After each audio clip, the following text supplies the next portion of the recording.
At just 20 years old, Lynn Knievel can't wait to swap her small hometown of Ranchester, Wyoming for the big city, Casper, 2 hours south. She was very excited because there was a lot more down there in Casper. New people, start a new life. Oh, I'm gonna miss you. Lynn was always the go-getter and very bubbly, fun personality, just boiled over all the time. Lynn dreams of a career working with kids. Honey, oh, don't forget these. She loved kids. She had always been a great babysitter, one of the hottest in demand growing up. I'll call you when I get there. In Casper, Lynn stays with relatives and gets a job at the local community college, where she meets 21-year-old David Bush. Okay, what are my choices? White mystery substance or brown mystery substance? Well, I made the brown one, so... I guess I'll try that one. They met when David worked in the college as the janitor, and Lynn was working in the cafeteria at that time. David is a member of the Military Reserve and an avid outdoorsman. Thanks, sunshine. He was attractive and nice looking, and he seemed to be very extroverted.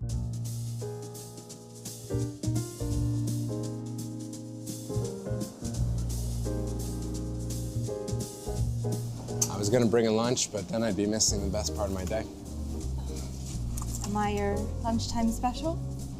Would you like to be my Friday night special?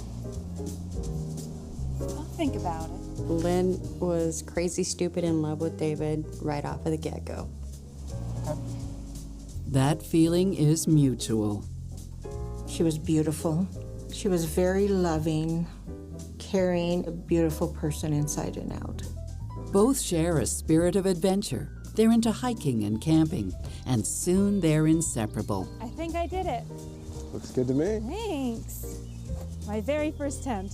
Lynn and David were very hands-on affectionate.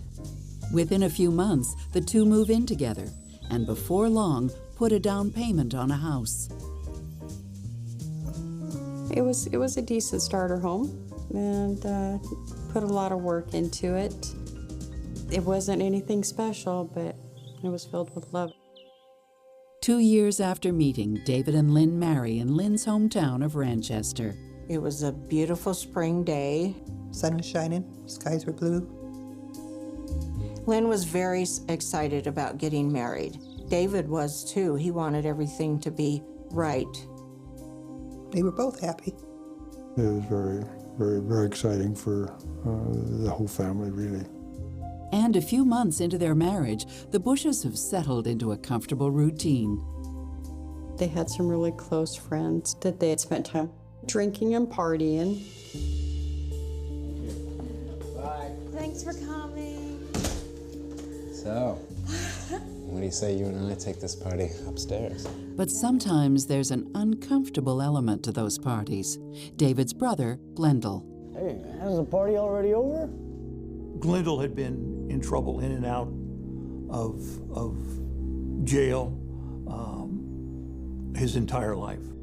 Glendale is a wild child and one of David's closest friends. They supported each other no matter good, bad, or indifferent. If one of them was in trouble, that didn't matter. They were there for each other. What is he doing here? I'm sorry, he's my brother. What can I do? Go upstairs, I'll try to get rid of him. Lynn didn't like it when David and Glenn were together. I think she was scared of their influence together. Listen, tonight's not a good night, okay? She was afraid of what might happen if they were together and did something wrong.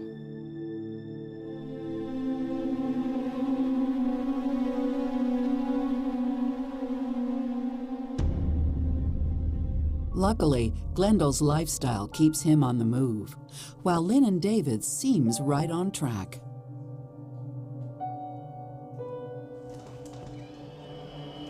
So? We're having twins. That's amazing! Having a child for David and Lynn was everything. But their happiness is short-lived. Lynn miscarries in the early months. She wanted to be a mom more than anything. In the coming months, Lynn and David struggle to cope with their loss. And Lynn takes it especially hard. Baby, you need to sleep. At that time, she felt that maybe she was going to be unable to have any children of her own, and she really wanted to have a child of her own. Psychotherapist Stacy Kaiser and forensic psychologist Brian Russell are confident that Lynn and David's relationship is strong enough to survive. David and Lynn seem to be doing everything right. They met at an appropriate age. They've had a really significant courtship. They got married, and they tried to have a child. David and Lynn didn't get married ridiculously young, like straight out of high school. They did give themselves some time to get to know each other. I would not have counseled the living together, though, because I think that sometimes that turns the marriage ultimately into sort of an afterthought, as opposed to a major, profound decision to join two people's lives together going forward.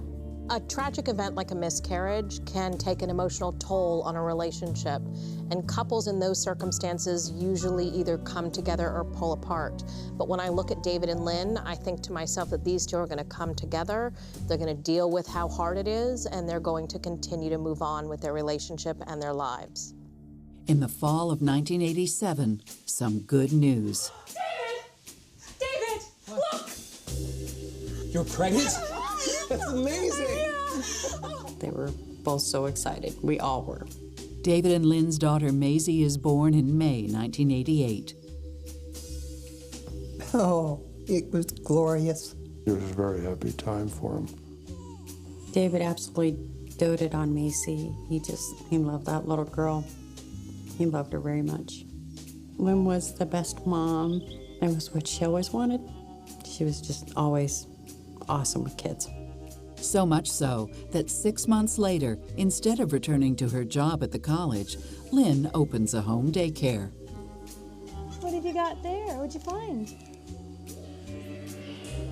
She wanted to work with kids, and so the daycare center seemed to be the right way to do it. Bye. Oh, hi. Kids, look who's here. Almost overnight, the daycare is a success. Lynn loved the kids, and the kids loved Lynn, and the parents loved Lynn. People, trusted her. They thought highly of her. But the trust in this home is about to be broken. She was young, she was fit, she was lots of fun. I was absolutely shocked. The first year, David acted pretty good about it. The second year, it kind of started to go downhill.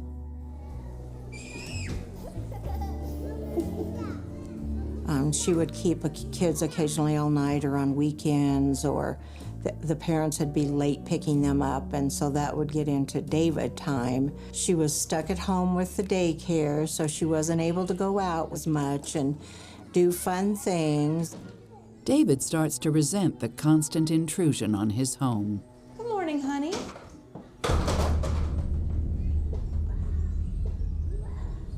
Are you going out? Yeah, I'm going for a run. I can't deal with the noise, the kids. David spent less time at home.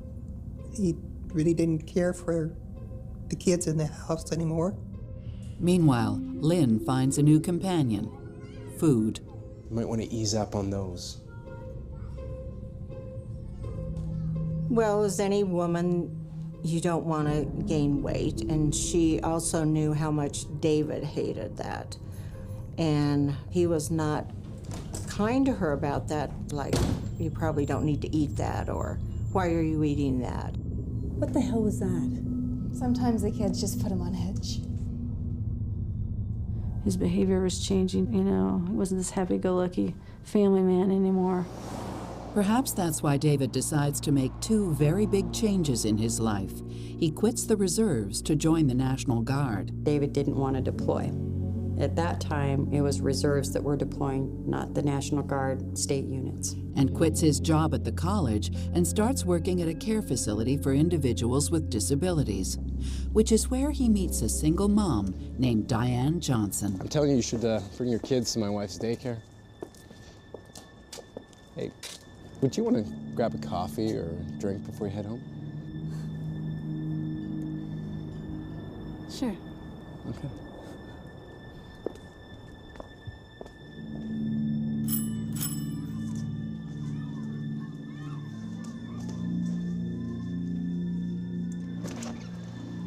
Hey.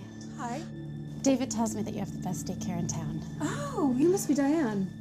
Come, take a look around. Thank you. Lynn is thrilled that David's new job is good for her business, too. Well, thanks for stopping by.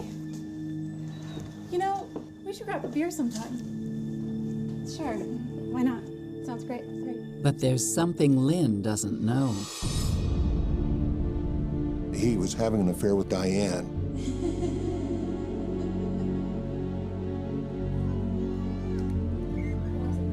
What is it?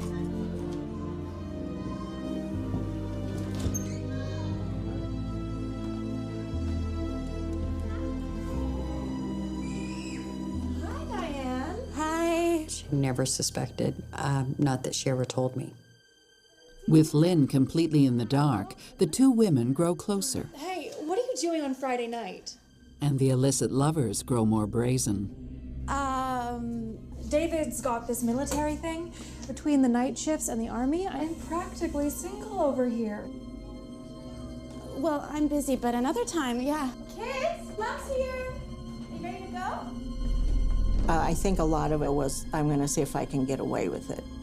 And then in the back of his mind, he was laughing that I did that, nobody knows.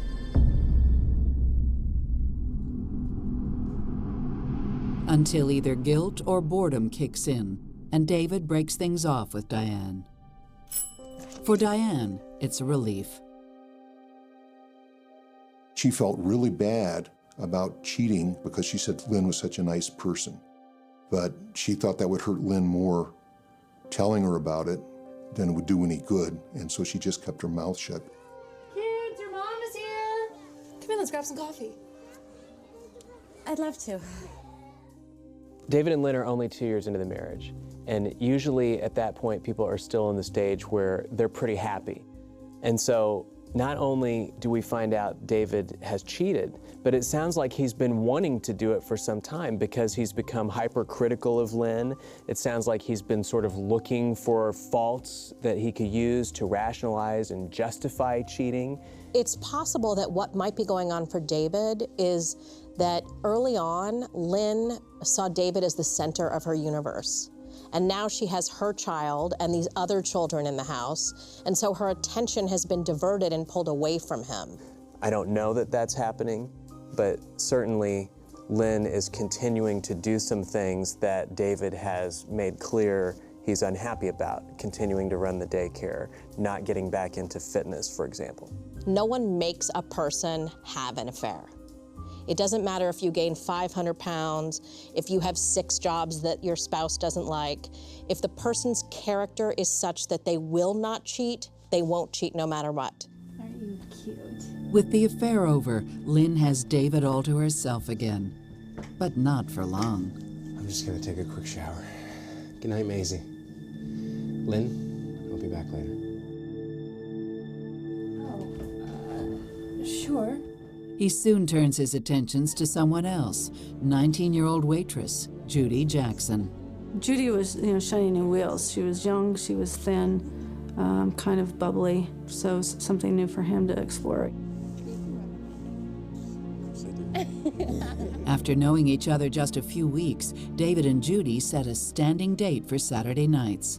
And once again, David's MO is to tell Lynn he's working the night shift. David, dinner's ready. I can't. I'm working. Tonight? You didn't tell me you were working tonight. Well, I'm telling you now. Be home around 2. Lynn's starting to have her doubts. For all the hours he seems to be working, he simply isn't pulling in enough money. They were on a very, very thin budget. Lynn, I don't think, wanted anybody to know they might have been as bad off as they were, because David was gone one time and she's, in a roundabout way, said she was out of milk. A nice, nutritious breakfast to start the day. And got to thinking, that just doesn't seem right. You know what, honey? How about breakfast at Grandma's? Great. Lynn starts putting 2 and 2 together. She felt bad because she felt left out. She thought, yeah, he's cheating and he's doing his thing. Ready to go to Grandma's? Let's go. It's clear to everybody that the marriage is in trouble. Stay there. I'm coming to get you. But nobody's prepared for just how much. I was concerned, but because I knew Glenn had escaped. I think the secret she kept ate at her over time.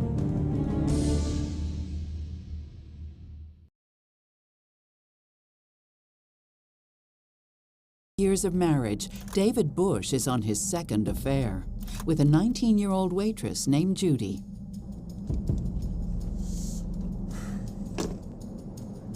Judy was in love with David. She wanted to spend more and more time with him, and so this is becoming a problem, being away from the home.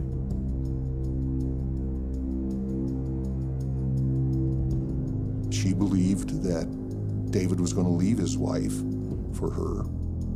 The longer David's affair with Judy continues, the more strain it puts on his relationship with Lynn and on their shared finances.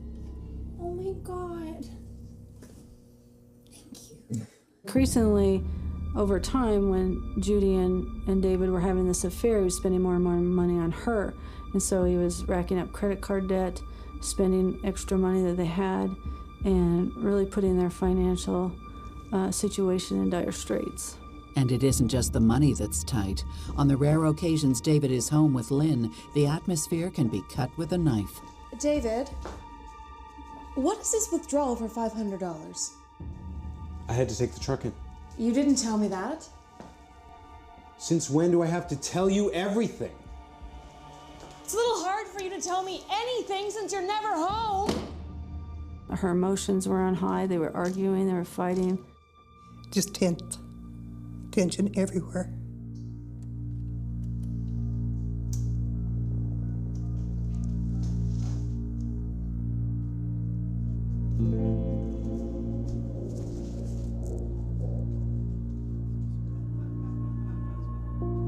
I wouldn't be surprised if she didn't have some idea and just was hoping that it would go away.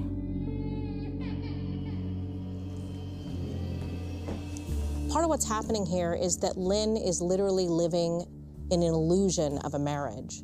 And that kind of experience where you are sort of the only one rowing the boat makes a person feel scared, angry, and sad. He is still seeing other women. He's spending her hard-earned money on those women. And I'm worried that what's starting to happen is a really volatile situation. Up until now, Lynn has sort of bit her tongue and tried to make everything okay. But I am worried that the day is going to come where she isn't going to be able to bite her tongue anymore. I think it's rare for somebody to be in Lynn's position and have no idea that they're being cheated on and taken advantage of by their spouse. I think Lynn probably had a pretty good idea of what David was up to. We don't know for sure how bothersome it was to her. I've talked to some people who've been in Lynn's situation, and they have sort of already given up long ago on their spouse, and they didn't even mind it that much. They were even relieved a little bit that the spouse wasn't around that much, because then they could at least sort of have a predictable day and go about their business. As if juggling a wife, a child, and a mistress isn't complicated enough, David gets a call from his half-brother, Glendale. Hello? Glenn, how you doing? Who tells him that he's escaped from prison camp and needs David's help. Glendale had been arrested for burglary, receive and conceal stolen property. Where are you? Okay, stay there. I'm coming to get you. Okay, bye. When Glendale got into the town, he made contact with David, and David assisted him, giving him a place to stay, some money, some clothing, some food. Got you that, okay? Take it. You stay here for a few days. I'm gonna call you in a couple of days. Take this.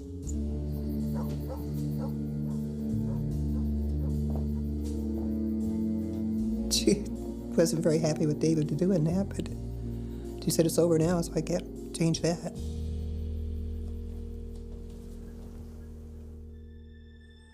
Four years into the marriage, the house is bursting at the seams with all the secrets and lies.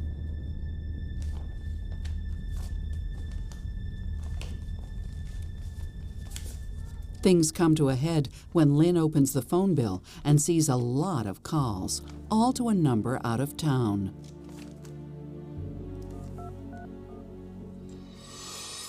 Hello? Do you know David Bush? Yes. Why do you ask? This is Lynn Bush. I'm his wife. I will always be his wife, so you stay away from him. Oh, well, there's nothing you can do about that. We love each other.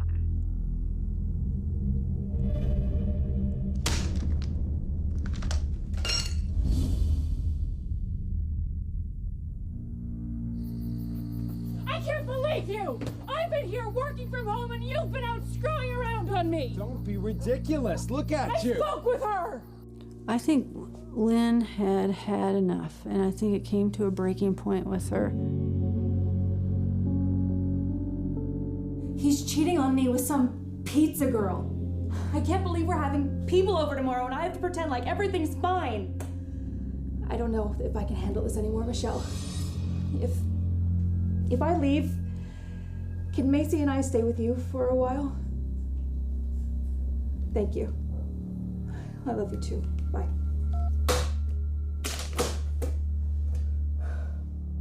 She was finally done. The next day, Lynn heads out to buy groceries for the party later that evening. I'm going to the store. Okay.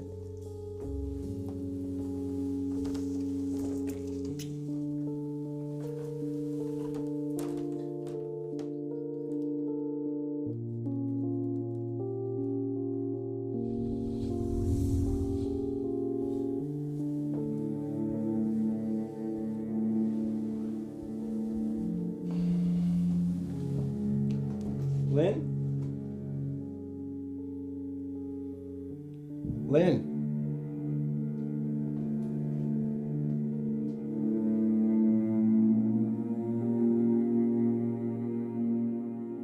But she doesn't return from the store.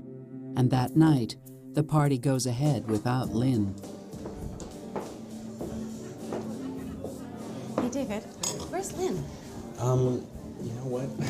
I think she's a little mad at me for some of the things that I did, so she took off. That's it, right? Okay. Anyways, as I was saying, it was 4 miles that it was on top of the car. And He just said that she probably was mad and went somewhere. By morning, David has to face facts. This big suitcase was missing, a blue suitcase. Lynn? And a few of Lynn's personal items. Lynn! The question remains, where's Lynn? The driver's side door was ajar, and the groceries were in the back of the truck. Obviously, you know, Glenda's gonna be looked at as a suspect.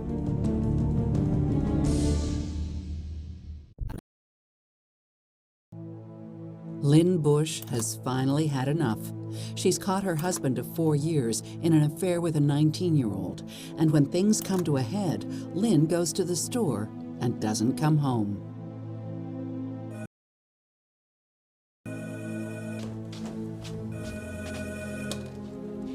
Hello. It was a Sunday morning. David called our house. I answered the phone. He wanted to know if we had seen Lynn. Nobody is surprised to hear that Lynn would leave David. we had a big fight the other day. She went to get groceries and she never came back home, so. But there's one problem.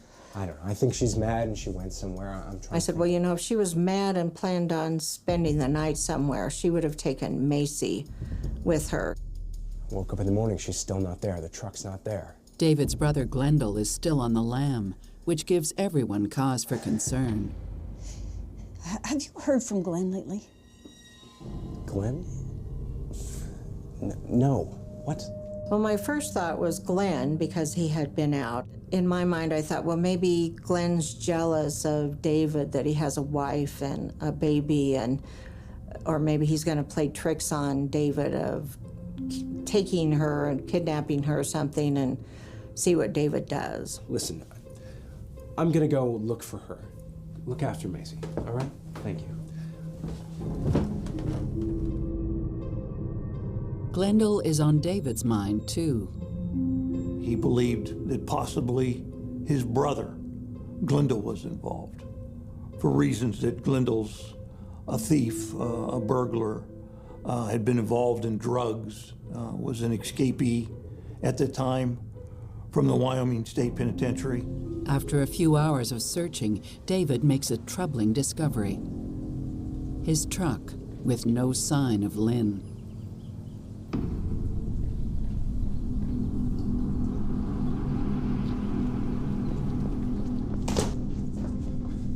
What's going on?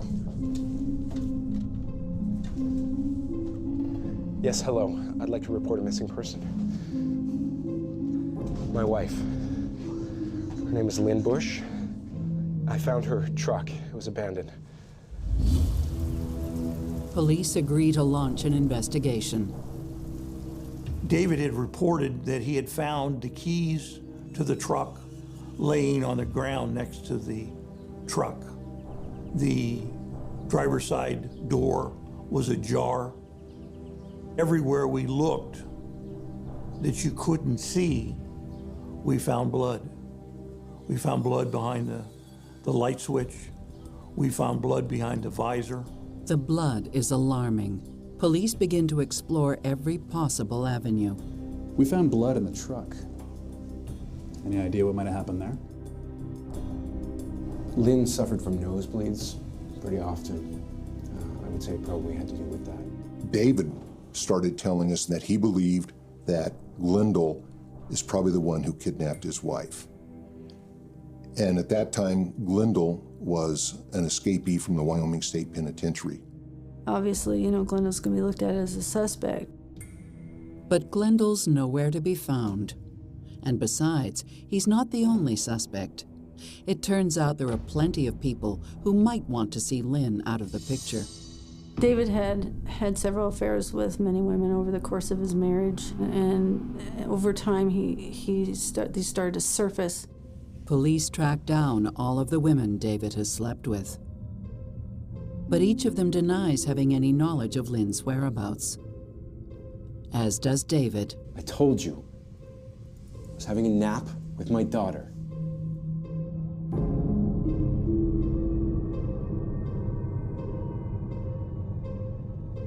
Friends and family frantically try to help. We started getting flyers out, started scattering them all over, the little towns and cities around, you know. The investigators scour an ever-growing area, but come up empty-handed. We had several officers. We had the assistance of the helicopter, and we searched what we could, but realizing without any additional information, the search was futile. As for David, he moves on with his life very quickly. And within days, he moves Judy into the house.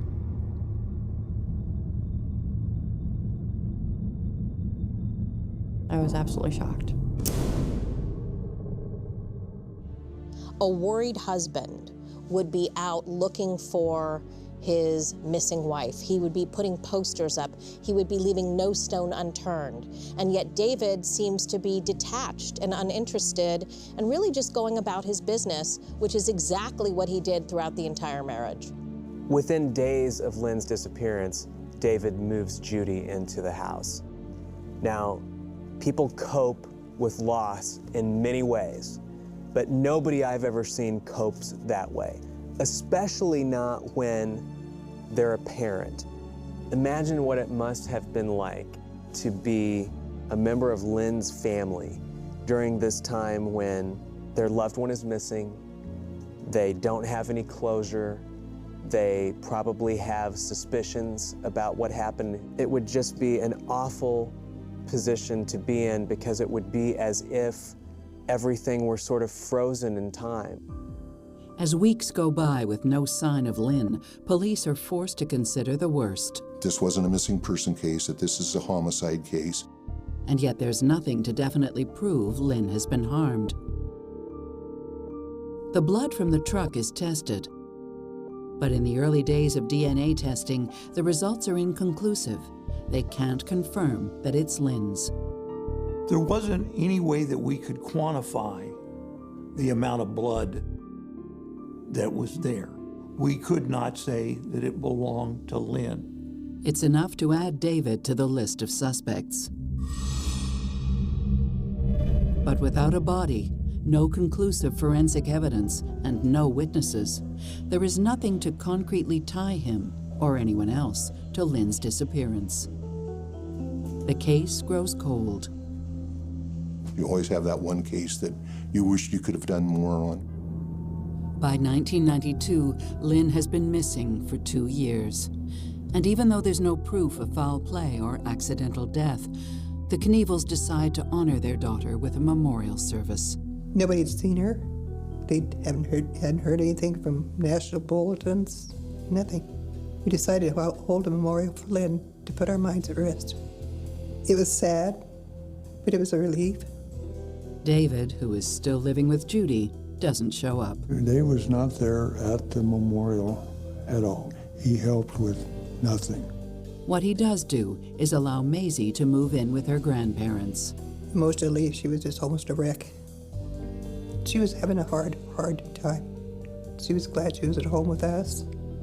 And that's when I started taking her to counseling.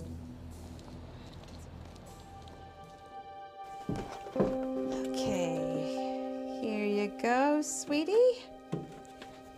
Your favorite. Years go by, and Lynn's family try to adjust to life without their daughter. It was hard. It heals. She didn't ever forget. It isn't just family who won't let go. For one tenacious police officer, the case becomes an obsession. And I just felt there was something there that wasn't finished.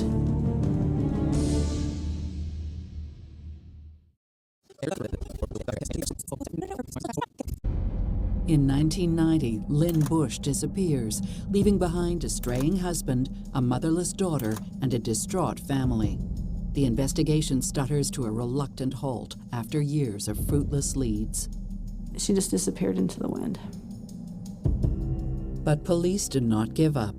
It takes 3 years, but finally they track down the one person they couldn't account for during the initial investigation. David's brother, escaped convict Glendale. He was on the lam for quite a while. When Glendale is picked up in another state for burglary, he's immediately brought in for questioning. Did you have anything to do with Lynn's disappearance? I wasn't in town, man. I didn't even know she was missing. Where were you? Look, after David gave me some cash and a new ID, I left. I split. I left town, man. David gave you an ID? Yeah, a military one. David had stolen these military ID cards, and he was forging them, putting different names on them. He had made one for Glendale. Glendale's story checks out, as does his alibi. And on the day that Lynn disappeared, he was in jail in Wichita, Texas. With Glendale ruled out as a suspect, police decide to take another look at David. They charge and arrest him for helping Glendale escape from prison camp, even though they still can't connect him to Lynn's disappearance.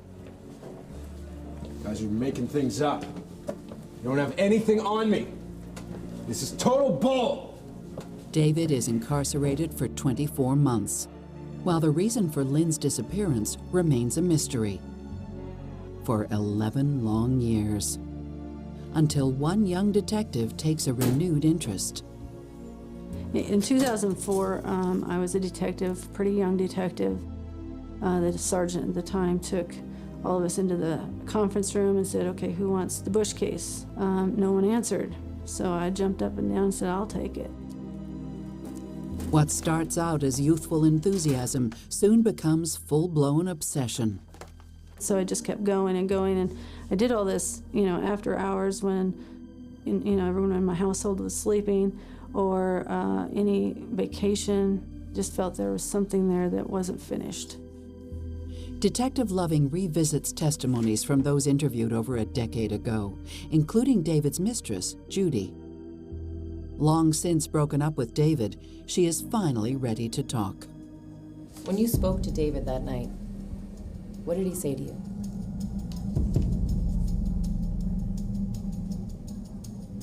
He called me and he told me it's done. And what did you think he meant? That he killed her. Why didn't you say anything before? Because I was afraid. It's still not enough. So Catherine pays David's old cellmate a visit. David is a model prisoner, so immediately he's talking and bragging to his inmates and people he knows in prison. And so he starts talking about committing the perfect crime, getting away with murder. David is now the prime suspect, and in 2006, he's arrested for Lynn's murder. Mike, I want you to know we just arrested David Bush for the murder of Lynn. And I said, that is great. The DA thinks so too. The district attorney, then felt we had enough evidence to take the case to trial. Especially because in the 16 years since Lynn went missing, DNA technology has improved. They built her DNA, because we don't have a body, through her parents and her daughter. And we're able to build a DNA for Lynn, and this blood matched that DNA. 1990, you needed a much larger specimen to get the DNA. In 2005, they're able to say that all these different locations belonged to Lynn. To add to the DNA results, heart-wrenching evidence from doctors who had treated Maisie over the years. In 2006, we're able to bring in the doctors that were treating her for medical treatment to disclose what happened in those sessions. It turns out Maisie was likely a witness to the crime. She was saying, Mommy had an owie on her head, and then Mommy's quiet. Daddy killed Mommy. Maisie witnessed the crime. We're sure of this. The terrible story of what happened to Lynn Bush finally comes to light, 16 years later. I think the night that Lynn was last heard from, some type of family violence broke out. Maisie, we need to go! Go? Where are you going? David, I've had enough. I can't handle this anymore. I'm taking Maisie and I'm going to my parents' house. David! You're not leaving. Ow! You're not going Ow, anywhere. David, you're hurting me! Maisie! David! Ow! Stop! David! Ah! No, stop! Stop!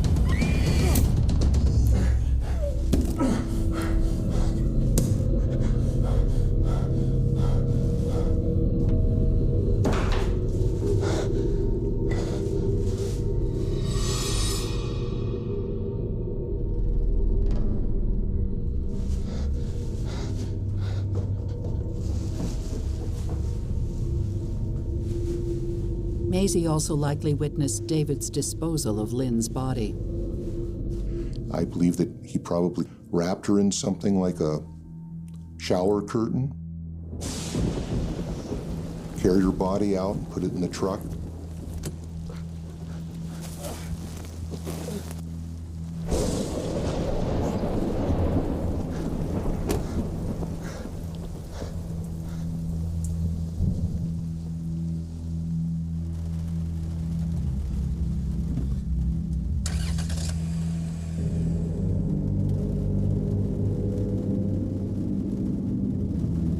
She was saying, you know, mommies wear Christmas trees, don't have lights and candy canes. Mommy's running through the grass. I don't think we'll ever find Lynn. That's something I have to live with. I'm sure Kevin and Mike live with it too. It's something we all wish we could bring her home. I think David's a sociopath, as evidenced by the fact that he seems to have no emotional connections and no remorse for any of his behaviors. So even all those years later, when he finally gets caught and he is sentenced and there's all that evidence, he is not willing to admit what he has done or let people know where the body is, because it would mean that he was telling people that he actually committed the crime. My guess would be David doesn't feel that he owes anybody anything.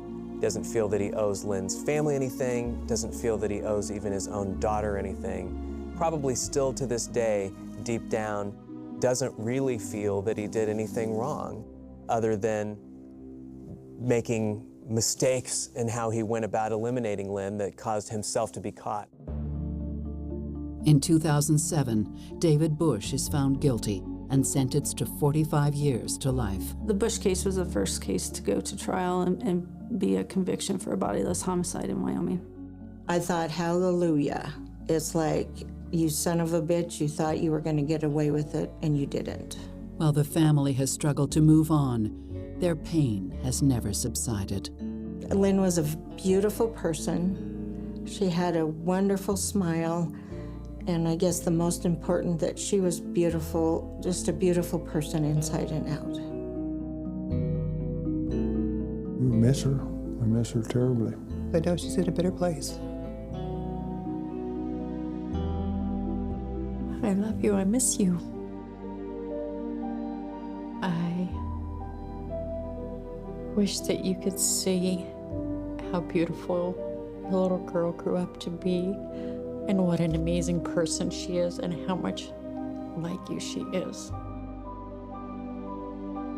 In the quiet expanse of rural landscapes, where the rhythm of life is dictated by the soil and the seasons, certain objects belong to the unseen background of existence. They are as mundane as the dirt roads and the overgrown vegetation that surround the isolated homes. Among these everyday objects is the machete, known locally as the dao rua. It is not inherently a weapon of malice. It is fundamentally a tool of labor, forged for the rough demands of agricultural life, designed to clear thick brush, chop firewood, and tame the wild, encroaching edges of domestic gardens. It rests casually against the wooden frames of doorways, hangs on rusted nails in dimly lit storage sheds, or lies forgotten on kitchen tables after a long day of work. It is a symbol of survival, an extension of the calloused hands that wield it to provide for a family. Yet, this very ubiquity, this unquestioned, constant presence within the domestic space, harbors a latent, devastating potential that is too often ignored until it is too late. The transition from an instrument of agrarian survival to an instrument of sudden annihilation does not require a complex, premeditated plan. It requires only proximity, a fleeting moment of lost emotional restraint, and the heavy, unforgiving weight of the blade. The machete is always there, a silent, sharp witness to the daily friction of domestic life, waiting patiently in the periphery of human interaction. Behind the closed doors of these homes, shielded from the watchful gaze of the wider community, a different kind of wilderness sometimes takes root. It is a psychological wilderness, cultivated slowly by the grinding pressure of prolonged, unresolved conflict. The friction in these households does not typically begin with physical violence. It starts as a low, constant hum of tension, a subtle but chronic ache born from the relentless stress of economic hardship, the corrosive, creeping whispers of jealousy, or the suffocating, inescapable weight of daily survival. This is the accumulation phase, a silent, invisible gathering of storm clouds within the intimate confines of a marriage. The individuals involved are frequently trapped in a cycle of emotional inability, severely lacking the vocabulary or the conflict resolution skills necessary to dismantle the mounting pressure through calm, constructive dialogue. Words, instead of being utilized as bridges for mutual understanding, become impenetrable barriers. They are swallowed, internalized, and left to ferment into deep-seated, toxic resentments. In environments where rigid patriarchal ideologies dictate the dynamics of power, the home is not always a sanctuary of mutual respect and safety. Instead, it can become a volatile arena where authority is strictly enforced, and where the concept of absolute dominance is dangerously intertwined with a fragile sense of self-worth. When this precarious authority feels threatened by a partner, the foundation for an irreversible catastrophe is quietly laid. The tragic inevitability of these domestic homicides is that the final explosion is rarely triggered by a monumental, cinematic betrayal. The catalyst is almost always tragically, heartbreakingly mundane. It acts as a single, tiny spark in a room that has been silently filling with invisible gas for years. It might be a single, dismissive comment thrown across a dinner table. It might be a brief, physical shove during a heated, escalating exchange of words in a hallway. Most often, however, it is the introduction of a chemical accelerant into this already volatile emotional mix. Alcohol acts as the fatal, deciding solvent in these scenarios, rapidly dissolving the thin, fragile membranes of cognitive restraint and moral inhibition that normally keep human behavior in check. It paralyzes the rational, forward-thinking faculties of the brain, completely blinding the individual to the long-term consequences of their actions and artificially amplifying perceived minor slights into massive, existential threats. Under the heavy, numbing fog of intoxication, a simple, everyday disagreement morphs terrifyingly into a perceived challenge to core authority. A direct attack on the ego that seemingly demands immediate, absolute, and overwhelming retaliation. The descent from an argument into lethal violence in these moments is not a gradual, sloping decline.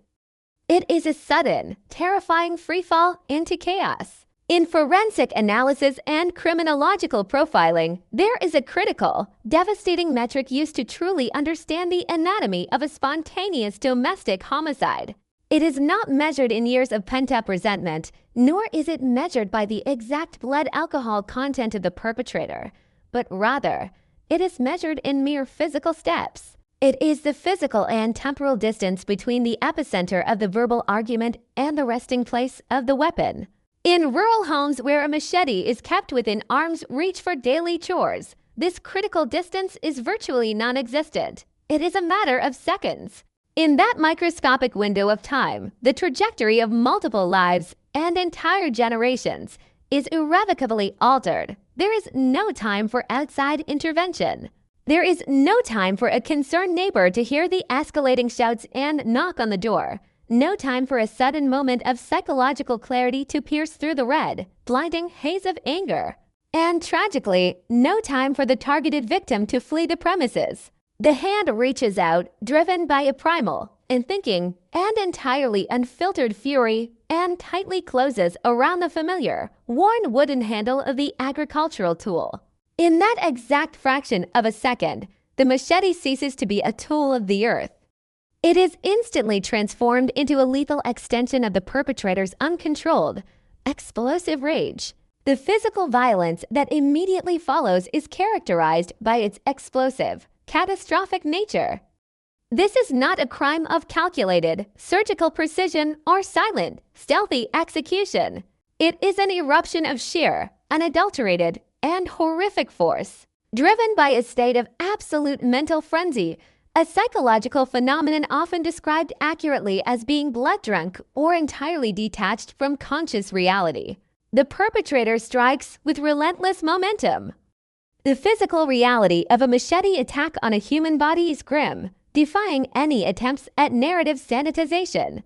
Due to the weapon's significant, forward-heavy weight, its specific design for chopping through dense organic matter, and the raw, uninhibited momentum of a swinging arm, the resulting trauma is always devastating.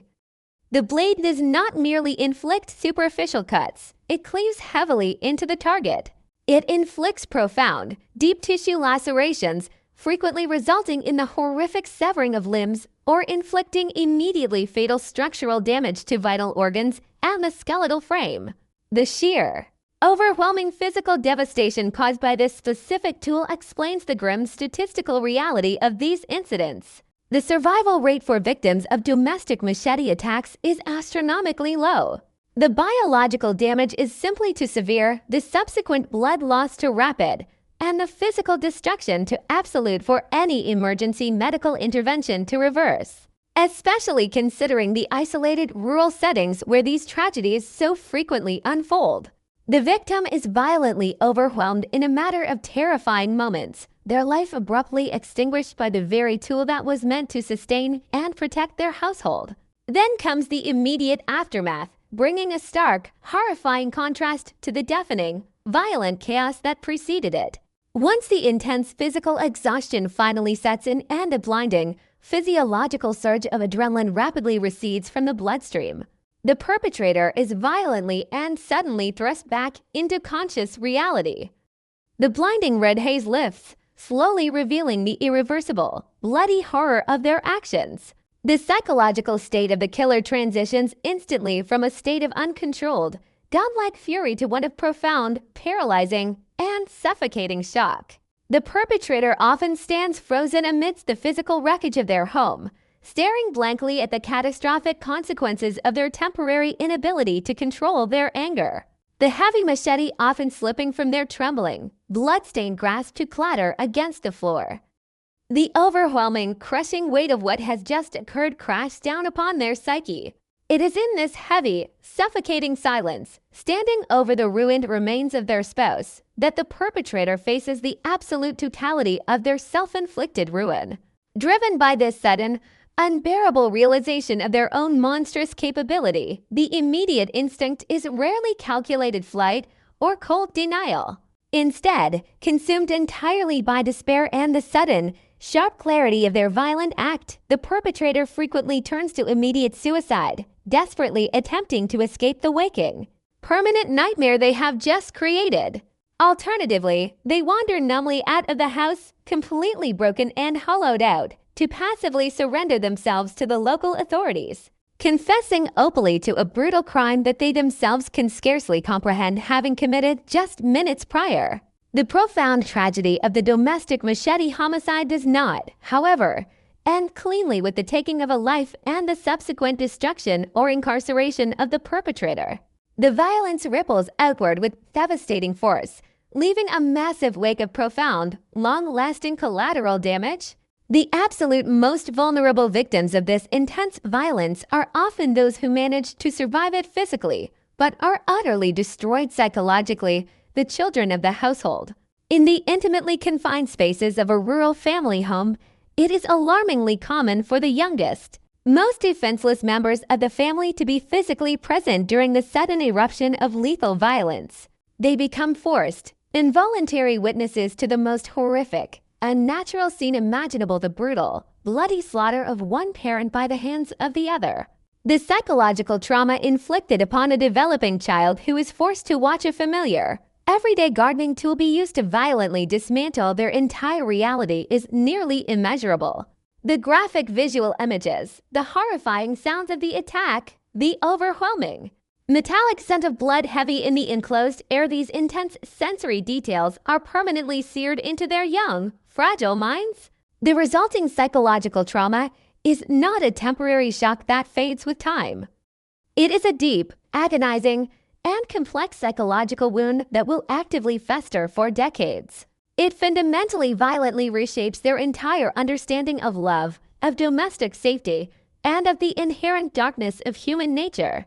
They are left behind as the forgotten, living casualties of a single moment of lost control, forced to carry the invisible, crushing weight of their family's violent annihilation long after the yellow crime scene tape has been removed and the blood has been scrubbed from the floorboards. For the criminal investigators and forensic teams who subsequently arrive at these rural crime scenes, the initial physical assessment is rarely a complex mystery.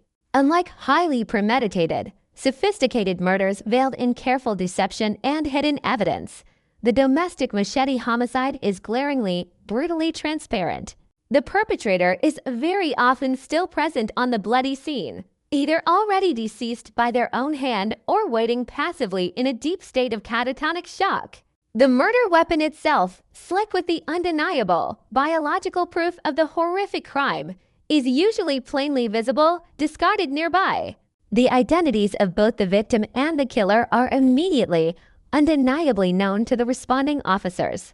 It is, from a purely physical and evidentiary standpoint, an entirely open and shut case. However, the true, daunting complexity of these investigations lies not in determining who committed the physical act or what specific weapon was utilized, but in deciphering the highly intricate, subjective nuances of the perpetrator's internal state of mind at the exact moment of the killing.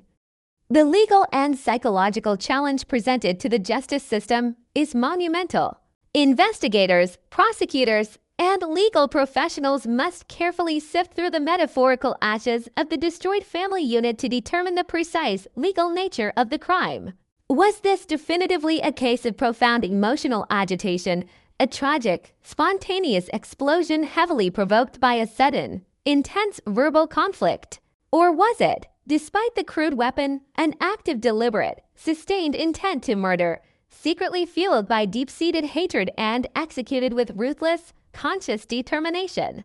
The physical evidence easily provides the horrific mechanism of death, but it is the deep psychological autopsy, the careful reconstruction of the relationship's troubled history, the thorough analysis of the surrounding cultural pressures, and the microscopic examination of those final, fatal seconds that ultimately holds the key to understanding the true nature of the tragedy. This is the terrifying, unvarnished reality we are forced to confront when examining this specific brand of violence. A reality where the entirely mundane becomes instantaneously lethal. Where a fundamental failure to communicate, heavily steeped in generations of patriarchal entitlement and frequently drowned in the numbing, volatile influence of alcohol, culminates in sudden, unspeakable bloodshed. The core of this issue is not merely the physical presence of a sharp agricultural object in a home. It is the highly dangerous, combustible emotional environment that exists long before the wooden handle of the weapon is ever touched in anger. It is the tragic, collective failure of a surrounding community to actively intervene in the slow, obvious escalation of domestic strife. It is the devastating absence of psychological preventative measures and conflict resolution education that could have successfully diffused the mounting tension before it inevitably reached the point of no return. When we critically examine these cases, we are forced to look far beyond the horrific, bloody final act and deeply interrogate the silent, desperate, and heavily pressurized moments that preceded it. We must constantly ask ourselves about that invisible, critical distance. Not just the physical, measurable steps from the center of the argument to the resting place of the blade, but the massive psychological distance between a manageable, everyday human conflict and an irredeemable act of sheer savagery.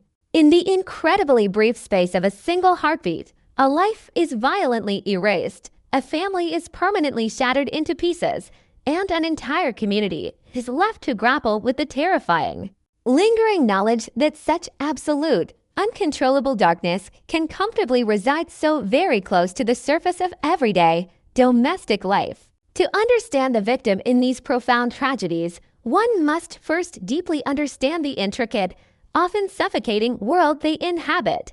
The environment in which these specific crimes germinate is rarely the anonymous, fast-paced expanse of a modern metropolis. Instead, the backdrop is almost invariably the quiet, sprawling landscapes of rural agricultural communities. These are places governed by the unyielding rhythms of the sun, the soil, and the seasons. On the surface, there is a serene, picturesque quality to this existence. The isolation of homes surrounded by open fields, dense vegetation, or large gardens projects a compelling illusion of peaceful domesticity. However, this very physical isolation is the first critical element in the architecture of the tragedy. Physical distance from neighbors, from community centers, and from formal support systems creates a dangerous, impenetrable veil of privacy. What happens behind the closed doors of a rural farmhouse remains entirely hidden from the protective gaze of the wider society. The home, which should ideally serve as a safe sanctuary from the hardships of the outside world, gradually transforms into an isolated, high-pressure environment. The physical boundaries of the property line become the absolute, terrifying limits of the victim's world, a world where the rules are not dictated by civil law, but by the complex, often volatile dynamics of the marriage itself. In this profound isolation, the victim is entirely cut off from the casual interventions of bystanders that might otherwise diffuse a rising conflict before it becomes lethal. The economic reality of this rural background heavily compounds the daily psychological burden on the household. Financial stability in agrarian or semi-agrarian environments is notoriously fragile, inherently tied to unpredictable variables like weather patterns, crop yields, and fluctuating local market prices. This constant, underlying financial insecurity breeds a chronic, low-grade stress that fundamentally permeates every single aspect of daily life. For the victim, who is frequently tasked with managing the household's incredibly tight and limited resources, this stress is a tangible, physical weight. Every minor expenditure, every failed crop, every unexpected bill becomes a potential catalyst for an intense argument.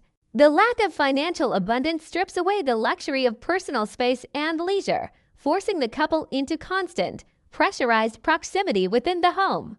The grinding pressure of mere survival leaves precious little emotional bandwidth for nurturing the relationship itself. Instead of partners working together against the hardships of the outside world, they often turn inward on each other, channeling their profound frustrations, perceived failures, and deep anxieties into their most intimate connection. The economic hardship does not directly or excuse the violence, but it creates a highly combustible emotional atmosphere, significantly lowering tolerances and shortening tempers to incredibly dangerous levels. Within this challenging and restrictive environment, we must carefully examine the portrait of the victim, because we are analyzing a broad, deeply ingrained sociological pattern rather than a single, isolated incident. The victim here serves as an archetype, a composite representation of countless individuals who have suffered in terrifying silence. Most frequently, due to the prevailing cultural dynamics explicitly highlighted in the data, the victim is the wife. Her daily existence is a testament to extraordinary, unseen resilience and continuous sacrifice. She is the quiet, relentless engine that keeps the family functioning, performing heavy physical labor from before dawn until long after dusk. She tends to the upkeep of the home, manages the children, often works the land alongside her husband, and meticulously stretches every available resource to ensure the family's basic survival. Yet, despite her monumental, irreplaceable contributions, her status within the household hierarchy is frequently marginalized. Her identity is rarely defined by her individual agency or her personal aspirations, but rather by her capacity to endure, to compromise, and to constantly maintain the precarious, fragile piece of the home. She learns early on that her emotional and physical safety depends entirely on her hypervigilant ability to navigate her partner's shifting, unpredictable moods. She becomes a silent expert in reading the atmospheric pressure of her own living room, constantly scanning for the subtle, nonverbal cues that signal an impending, violent storm. This necessary hypervigilance is a direct, tragic result of the patriarchal culture that heavily defines the social background of these specific rural crimes. In many of these traditional settings, the ideology of male dominance is not merely a theoretical concept or an outdated tradition. It is the fundamental, unquestioned organizing principle of daily family life. This deeply entrenched patriarchal belief system grants the husband an assumed absolute and unquestionable authority over the entire household.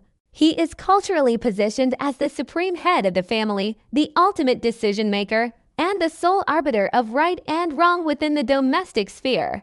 This specific culture dangerously equates masculinity with absolute control and explicitly equates the successful management of a household with the strict, sometimes physical, enforcement of compliance. In this rigid, unyielding hierarchy, any attempt by the victim to assert her own basic needs, to question a financial decision, or to voice a dissenting opinion is instantly perceived not as a normal part of healthy marital communication, but as a direct, unacceptable challenge to the husband's core authority and his very manhood. The patriarchal framework provides a built-in, culturally sanctioned justification for coercion and control. It subtly teaches the perpetrator that his anger is always righteous, his demands are always valid, and his use of intimidation is a necessary, acceptable tool to maintain order and assert his rightful dominance over his property and his family. For the victim, living continuously under the crushing weight of this patriarchal structure means slowly internalizing a profound, paralyzing sense of powerlessness. Over years of marriage, her voice is systematically and deliberately diminished. The data specifically highlights a severe, fundamental lack of emotional regulation and conflict resolution skills through open dialogue. When disagreements naturally arise, as they inevitably do in any human relationship, there is absolutely no established mechanism for peaceful negotiation or compromise. The victim may initially attempt to use logic, emotional appeals, or simply basic, honest communication to resolve issues. But these desperate efforts are immediately met with a solid wall of authoritarian resistance and escalating threats. She quickly, painfully learns that speaking up only exponentially increases the immediate danger to herself. Consequently, she begins to forcefully swallow her words. The minor, everyday grievances, the deep-seated emotional hurts, the profound, aching loneliness, all of these intense human emotions are aggressively pushed down, internalized, and hidden away in the dark. This forced, unnatural silence is a devastating but entirely necessary survival mechanism. She sacrifices her own emotional well-being, her fundamental human dignity, and her right to be heard, all in a desperate, continuous, exhausting attempt to prevent the underlying tension from erupting into open, physical hostility. But this maintained silence is incredibly costly. It fundamentally eats away at her core self-worth and creates an immense, invisible, toxic reservoir of unresolved trauma within her mind. The slow accumulation of this dark tension is the longest, most agonizing phase of the entire tragic narrative. The final, lethal explosion of violence is never truly spontaneous. It is always preceded by months, years, or even decades of this silent, suffocating accumulation. The data points directly to deep-rooted, chronic issues such as economic desperation, irrational, consuming jealousy, and the overwhelming, inescapable pressures of daily life. Jealousy, in particular, acts as a vicious, corrosive poison within the isolated confines of the rural home. Fueled by deep personal insecurity and artificially amplified by the patriarchal need for absolute possession of the spouse, baseless, paranoid accusations become a frequent, terrifying weapon of psychological abuse. The victim finds herself constantly interrogated, her daily movements strictly restricted and monitored, and her moral character relentlessly, viciously attacked. She is forced to continually attempt to prove her innocence against entirely fabricated, illogical transgressions, a draining, humiliating, and ultimately impossible task. This relentless psychological pressure operates exactly like a slow-moving mechanical vice, gradually and painfully tightening around the victim's mind and spirit. Every single day is a delicate, terrifying walk across a hidden minefield, where she must carefully calculate every spoken word, every brief look, and every mundane action to avoid accidentally triggering the next devastating, explosive argument. The home, heavily saturated with this accumulated, toxic tension, feels permanently physically heavy, the very air thick with unspoken resentments and the terrifying, exhausting anticipation of the next inevitable conflict. This already highly volatile environment is then fundamentally and disastrously destabilized by the introduction of substance abuse, specifically the heavy, chronic consumption of alcohol. In many rural cultures, heavy drinking is deeply normalized, often serving as the primary socially acceptable, encouraged outlet for men to cope with the immense physical stress of agricultural labor and the gnawing anxiety of financial insecurity. However, within the fragile, damaged ecosystem of a tension-filled home, alcohol completely ceases to be a harmless social lubricant and rapidly becomes a highly dangerous, unpredictable chemical accelerant. The data explicitly states that alcohol severely paralyzes cognitive functions and instantly transforms minor, easily solvable disagreements into brutal, cruel, and entirely irrational behaviors. For the victim, the familiar sound of a bottle opening or the heavy, stumbling footsteps approaching the house late at night signals a terrifying, immediate shift in the reality of her environment. She knows with absolute, chilling certainty that whatever fragile, carefully constructed peace she has managed to desperately maintain throughout the long day is about to be violently, inevitably shattered.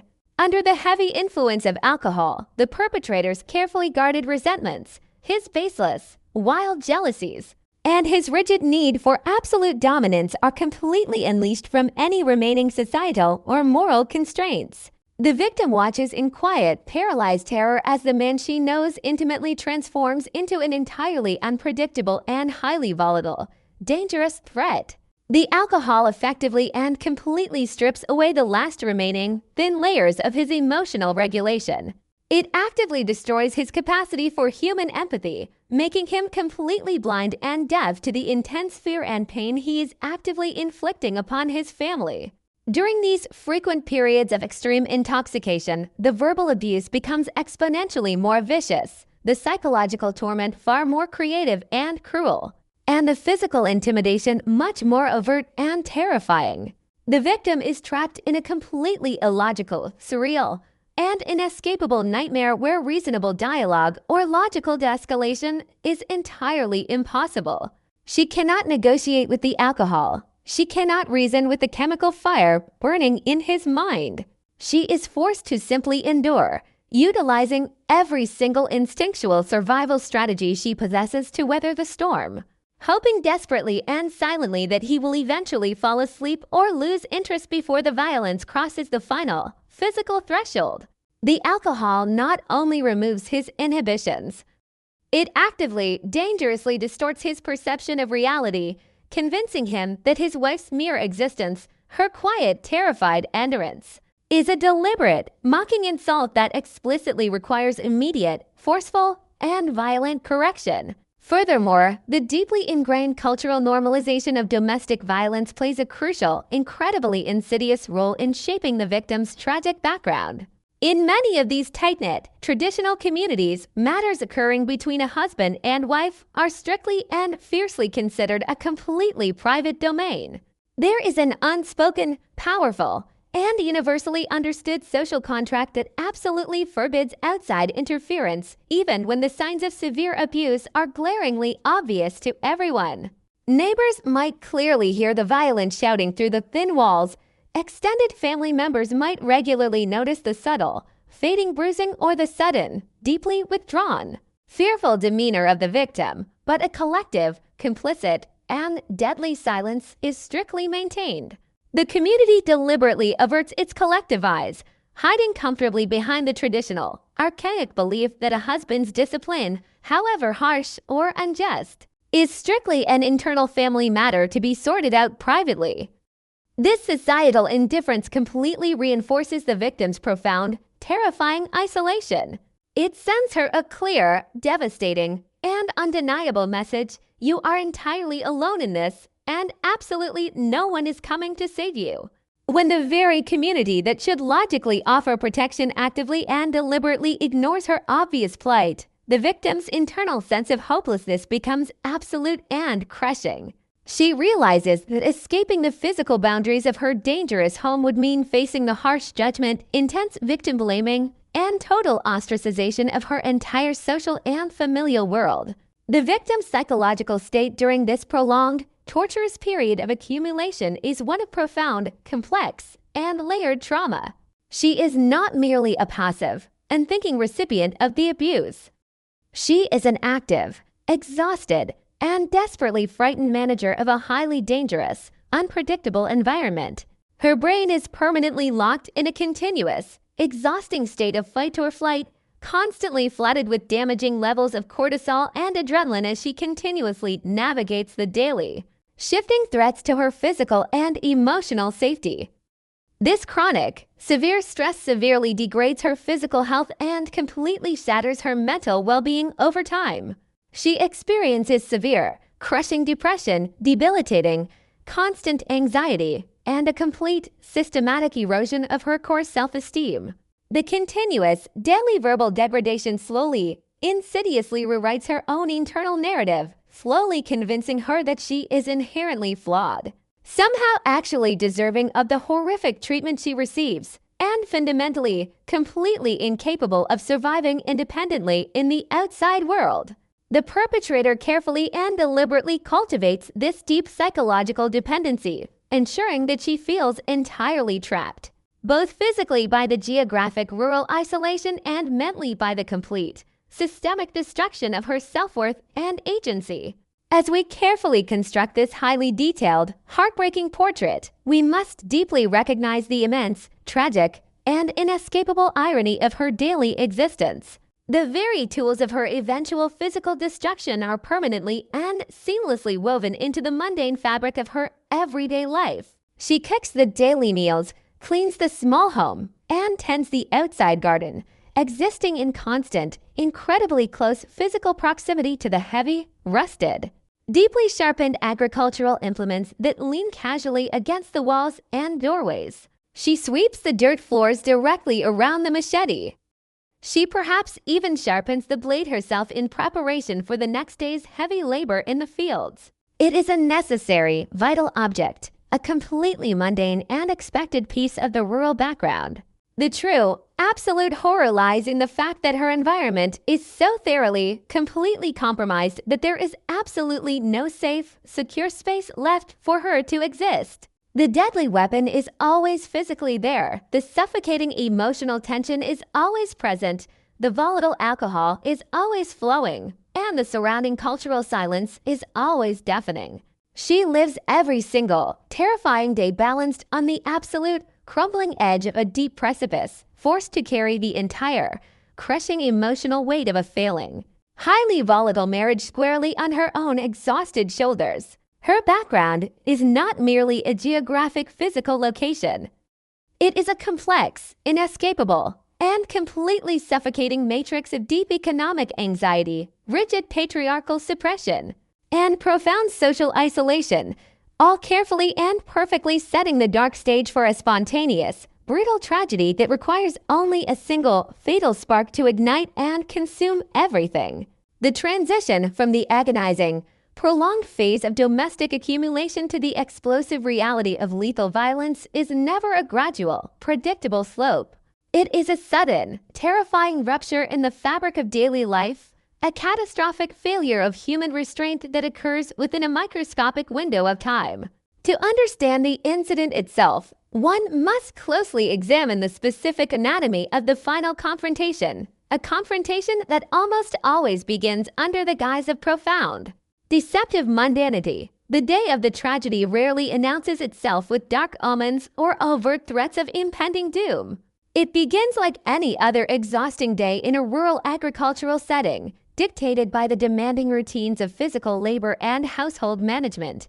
The victim goes about her endless cycle of chores, her physical movements heavy with the chronic, invisible exhaustion of enduring a deeply troubled marriage. The perpetrator, too, engages in the repetitive tasks of his livelihood. However, as the harsh daylight begins to fade and the physical demands of the day recede, the most dangerous, volatile element of this specific criminological equation is inevitably introduced into the domestic space. Alcohol, the fatal catalyst explicitly identified in the court data, becomes the primary focus of the evening. It is not consumed in moderation or as a casual accompaniment to a meal. It is consumed with a distinct, desperate intensity utilized as a crude, destructive coping mechanism to numb the lingering physical aches of labor and to artificially silence the persistent, gnawing anxieties of economic insecurity and personal inadequacy. As the heavy consumption of alcohol progresses, a deeply terrifying, entirely predictable physiological and psychological transformation occurs within the perpetrator. The chemical solvent aggressively enters the bloodstream, rapidly crossing the blood-brain barrier and immediately beginning to systematically dismantle the delicate, complex neurological structures responsible for basic human self-control, rational foresight, and moral inhibition. The alcohol acts as a dark, distorting lens, violently warping his perception of his immediate reality. Mundane household noises become sharp, irritating provocations. The lingering, unspoken tensions of the marriage, which might have been temporarily suppressed during the sober daylight hours, are suddenly forcefully dredged to the surface of his conscious mind, artificially magnified to monstrous, existential proportions. Deep-seated, irrational jealousies and long-simmering resentments over trivial, perceived financial slights are no longer internal thoughts. They become overwhelming, entirely consuming obsessions. His physical demeanor alters drastically. The subtle, nonverbal cues of his impending rage become glaringly apparent to the hypervigilant victim. His movements become simultaneously sluggish and overly deliberate. His breathing grows shallow and heavy, and his gaze becomes fixed, carrying a cold, detached intensity that signals the complete evacuation of his logical faculties. The home, already a high-pressure environment, is instantly transformed into a sealed, highly combustible chamber requiring only the slightest, most insignificant friction to ignite a catastrophic explosion. The actual verbal conflict that serves as the immediate precursor to the violence is tragically, heartbreakingly trivial. It is never a profound philosophical debate or a clear, defining moment of ultimate betrayal.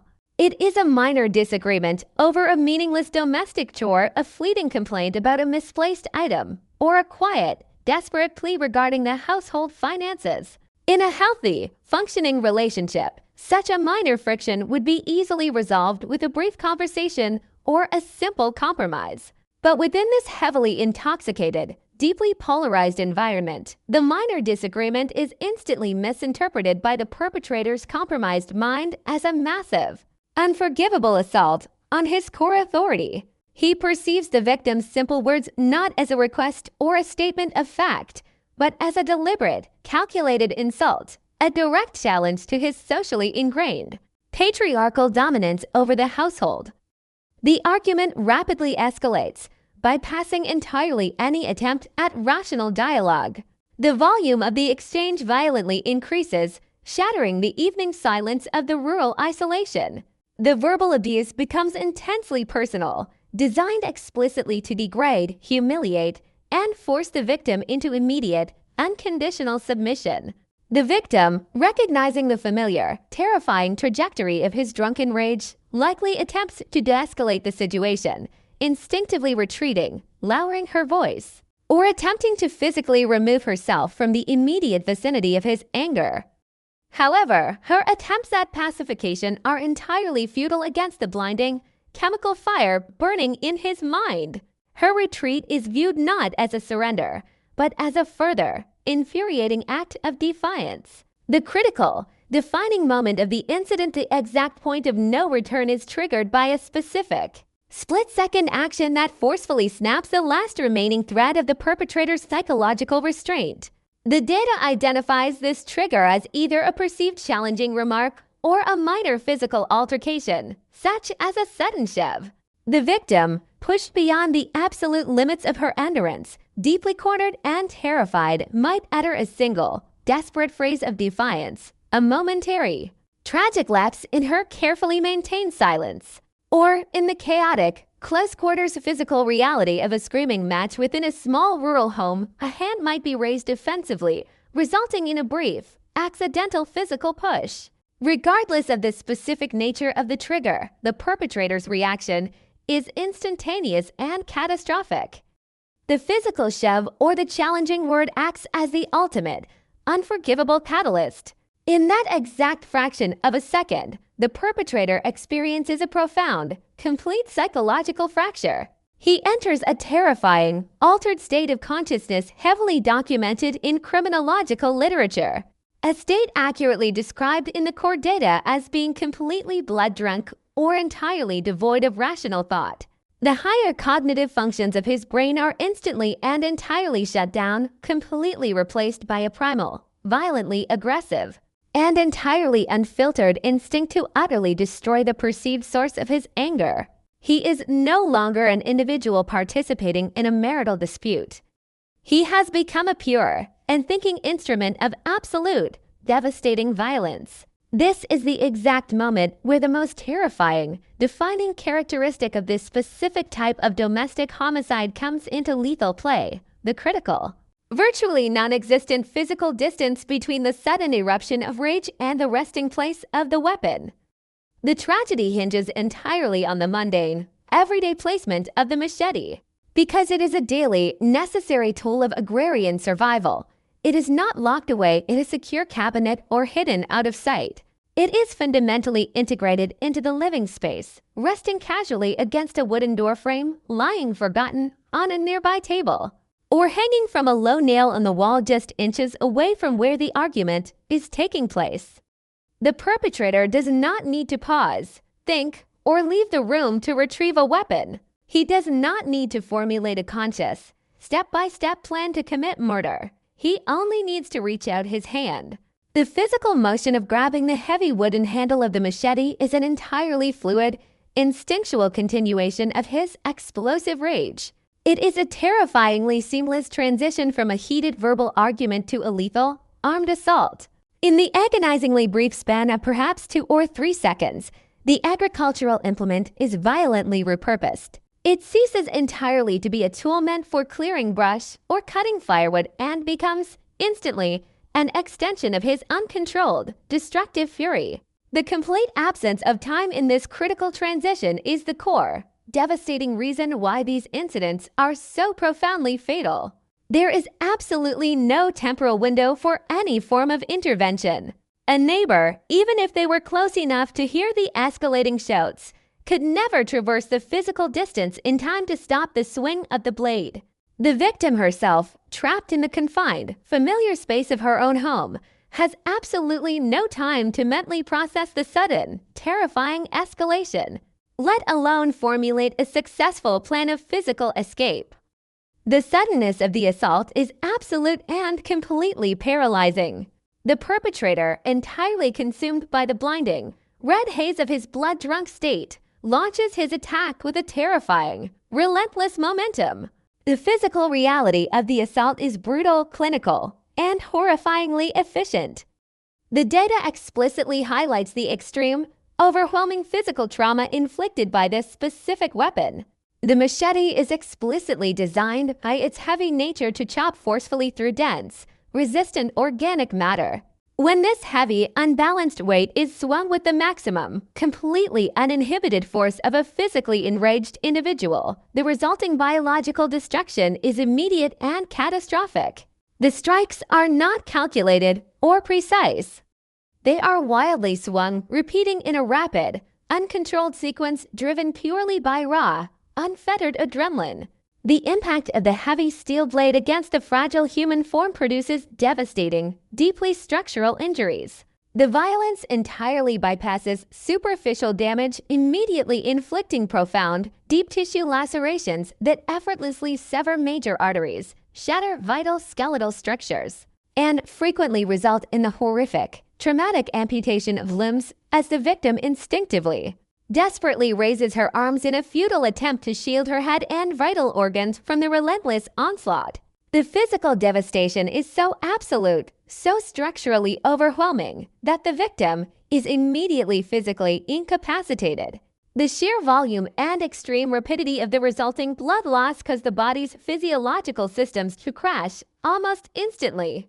The data clearly states that the survival rate for victims of these specific attacks is devastatingly low, and this is the direct, clinical result of the weapon's massive physical capabilities combined with the complete, uninhibited savagery of the spontaneous attack. The entire lethal event, from the moment the perpetrator's hand forcefully closes around the handle of the machete to the moment the victim sustains the final, fatal injury, likely transpires in less than a single, agonizing minute. It is a sudden, violently contained storm of pure physical destruction that instantly and permanently extinguishes a human life, leaving behind a horrific scene of unbelievable carnage in a space that was, mere moments ago, an ordinary domestic setting. As abruptly as the violent storm erupts, it suddenly and violently ceases. The physical exertion required to wield the heavy weapon with such intense, uninhibited force rapidly depletes the perpetrator's biological energy reserves. As his physical movements slow and finally stop, the massive, blinding surge of adrenaline that fueled the horrific attack begins to rapidly recede from his saturated bloodstream. It is in this immediate, deafening silence that follows the brutal violence that the most jarring, profound psychological shift occurs. The blinding red haze of anger abruptly lifts, and the heavy, crushing weight of conscious reality violently returns to the perpetrator's mind. He stands breathless in the sudden, eerie quiet of his own home, the heavy, blood-slicked machete slowly slipping from his relaxing, trembling grip to clatter loudly against the floorboards. As his eyes finally register the absolute, irreversible horror of the scene before him, the catastrophic physical ruin he has just inflicted upon his spouse, his psychological state plunges instantly from a feeling of absolute, rage-fueled omnipotence to a state of profound, paralyzing, and completely suffocating shock.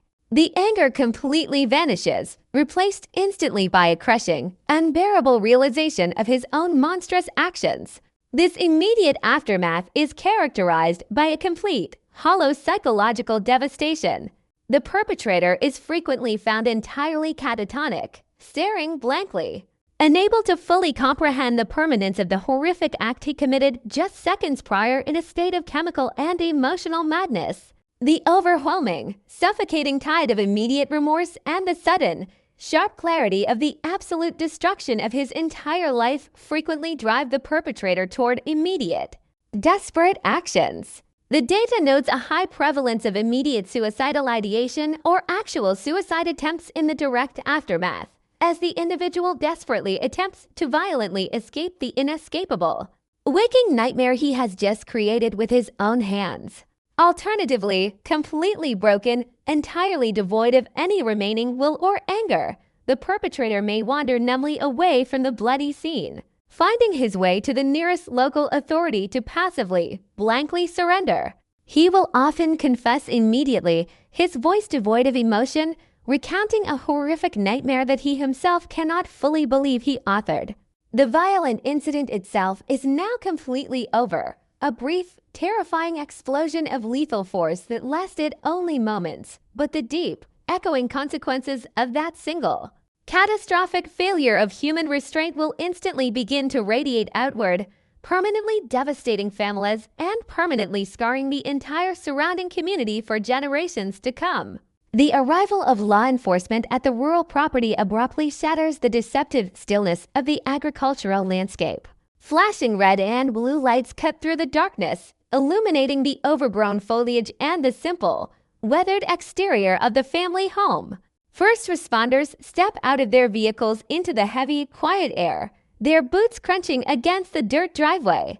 As they cross the physical threshold of the property line, they are immediately confronted with the devastating reality of the domestic space. The visual transition from the peaceful, natural surroundings to the horrific interior is deeply jarring. The front door often stands wide open, a silent invitation into a scene of absolute, catastrophic ruin. Upon entering the main living area, the immediate sensory impact is overwhelming. The unmistakable, heavy metallic scent of blood hangs thickly in the confined air. The physical wreckage of a violent struggle is scattered across the room, with overturned furniture and broken household items painting a chaotic picture of the final, desperate moments. Yet, amidst this visual chaos, the core elements of the crime present themselves with chilling, undeniable clarity. Unlike complex, premeditated murder investigations that require days of painstaking forensic work to identify a suspect or locate a hidden weapon, the domestic machete homicide is glaringly transparent. The scene is static, completely frozen in the immediate aftermath of the explosive violence. The perpetrator is almost always still present within the home. First responders frequently find him sitting heavily on the floor, his posture slumped, his hands and clothing heavily saturated with the undeniable biological evidence of his actions. His eyes stare blankly at the wall or the floorboards, displaying the profound, hollow vacancy of a mind entirely consumed by catatonic shock. He makes absolutely no attempt to flee, no effort to conceal his identity, and no move to destroy the physical evidence. The murder weapon itself rests in plain sight, usually dropped carelessly mere feet away from the perpetrator or the victim. The heavy agricultural tool, once used strictly to sever dense roots and clear overgrown paths, is now entirely coated in blood, its rusted wooden handle standing in stark, terrifying contrast to the horrific violence it just facilitated. From a purely physical standpoint, the investigators recognize immediately that the foundational questions of the case are already answered. The identity of the killer, the identity of the victim, and the exact mechanism of death are completely undeniable. However, the true, daunting complexity of the investigation begins precisely where the physical certainty ends. The legal and psychological burden placed upon the detectives is monumental. They are not tasked with solving a mystery of identity. They are tasked with the incredibly delicate and complex process of dissecting the invisible, subjective state of the human mind at the exact moment the lethal force was applied. The court data explicitly highlights the severe difficulty in legally differentiating between a state of profound emotional agitation and a sustained, deliberate intent to murder to the absolute end. The investigators must carefully determine if the horrific act was a spontaneous, uncontrollable explosion triggered by a sudden, intense verbal provocation, or if the sheer brutality of the sustained attack demonstrates a conscious, overriding desire to completely annihilate the victim. To find this answer, the forensic team must look far beyond the obvious physical carnage and begin a meticulous, psychological autopsy of the entire event. They must reconstruct not just the physical movements of the final minutes, but the deep, underlying emotional architecture of the marriage that led to this catastrophic failure of human restraint. The most critical phase of this reconstruction involves a highly specific, chilling measurement. Investigators carefully map the physical layout of the room, focusing intensely on the exact spatial relationship between the location of the initial verbal argument and the resting place of the machete prior to the attack. They walk the heavy, blood-stained floorboards, physically measuring the distance in feet and inches. This precise measurement is the key to unlocking the terrifying, spontaneous nature of the crime. They calculate the time it would take a heavily intoxicated, physically enraged individual to cross that specific space. The resulting realization is always devastatingly grim. The distance is virtually non-existent. The investigators document how the agricultural tool was kept entirely accessible, perhaps leaning against a nearby kitchen counter or resting casually by the front doorway. They record the terrifying fact that the transition from a heated, shouting argument to a lethal, armed assault required absolutely no premeditation, no complex planning, and no conscious decision to leave the room to retrieve a weapon. It required only a single, fluid motion of a violently enraged arm. This calculated lack of time provides a crucial narrative for the investigation, demonstrating with agonizing clarity how the sheer, mundane proximity of the tool facilitated a spontaneous tragedy that offered absolutely no temporal window for intervention, de-escalation, or escape. Following the spatial analysis, the investigation shifts to a rigorous, deeply disturbing forensic examination of the physical trauma inflicted upon the victim. Medical examiners and forensic pathologists study the nature, depth, and sheer volume of the lacerations. The physical evidence left by the heavy, unbalanced blade of the machete tells a clear, undeniable story of a mind entirely devoid of rational restraint. The investigators document the profound structural damage, noting how the extreme force of the blows shattered skeletal structures and effortlessly severed major arteries. They look carefully for the presence of defensive wounds on the victim's arms and hands, reading the physical remnants of her desperate, completely futile attempts to shield her vital organs from the relentless onslaught.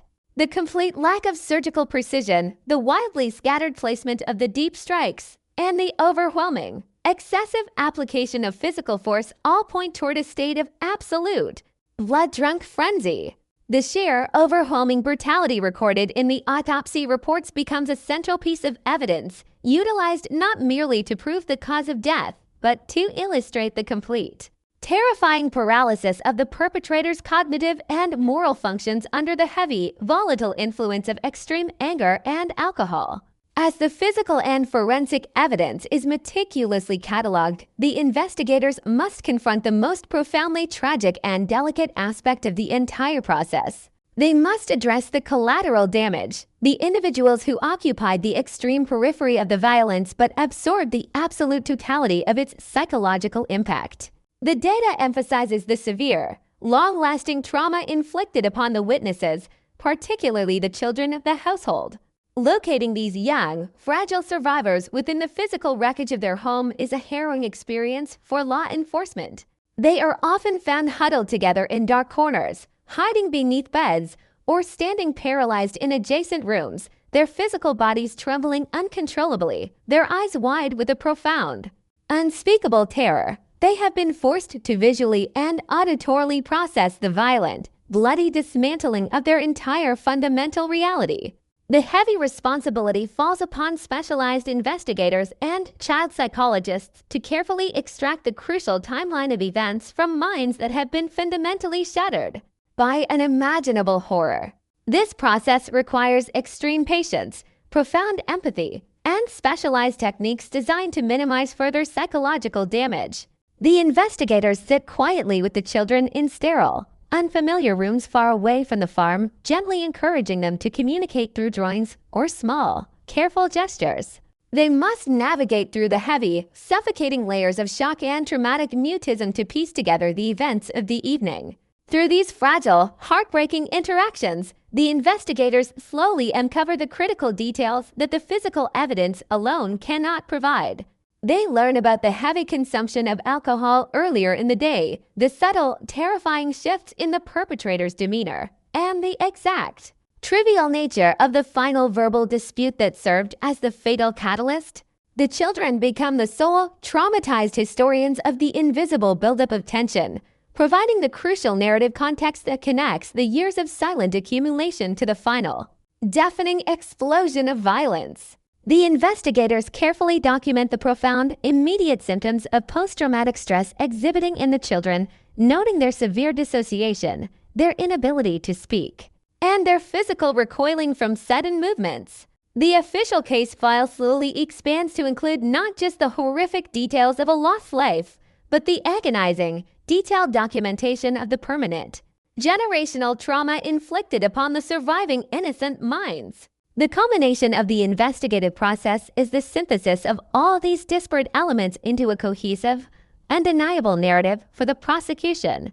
The detectives compile the stark, undeniable photographs of the physical scene, the precise spatial measurements demonstrating the lethal proximity of the weapon, the grim, clinical details of the autopsy reports highlighting the frenzied nature of the attack, and the heavily redacted, heartbreaking transcripts of the interviews with the surviving children.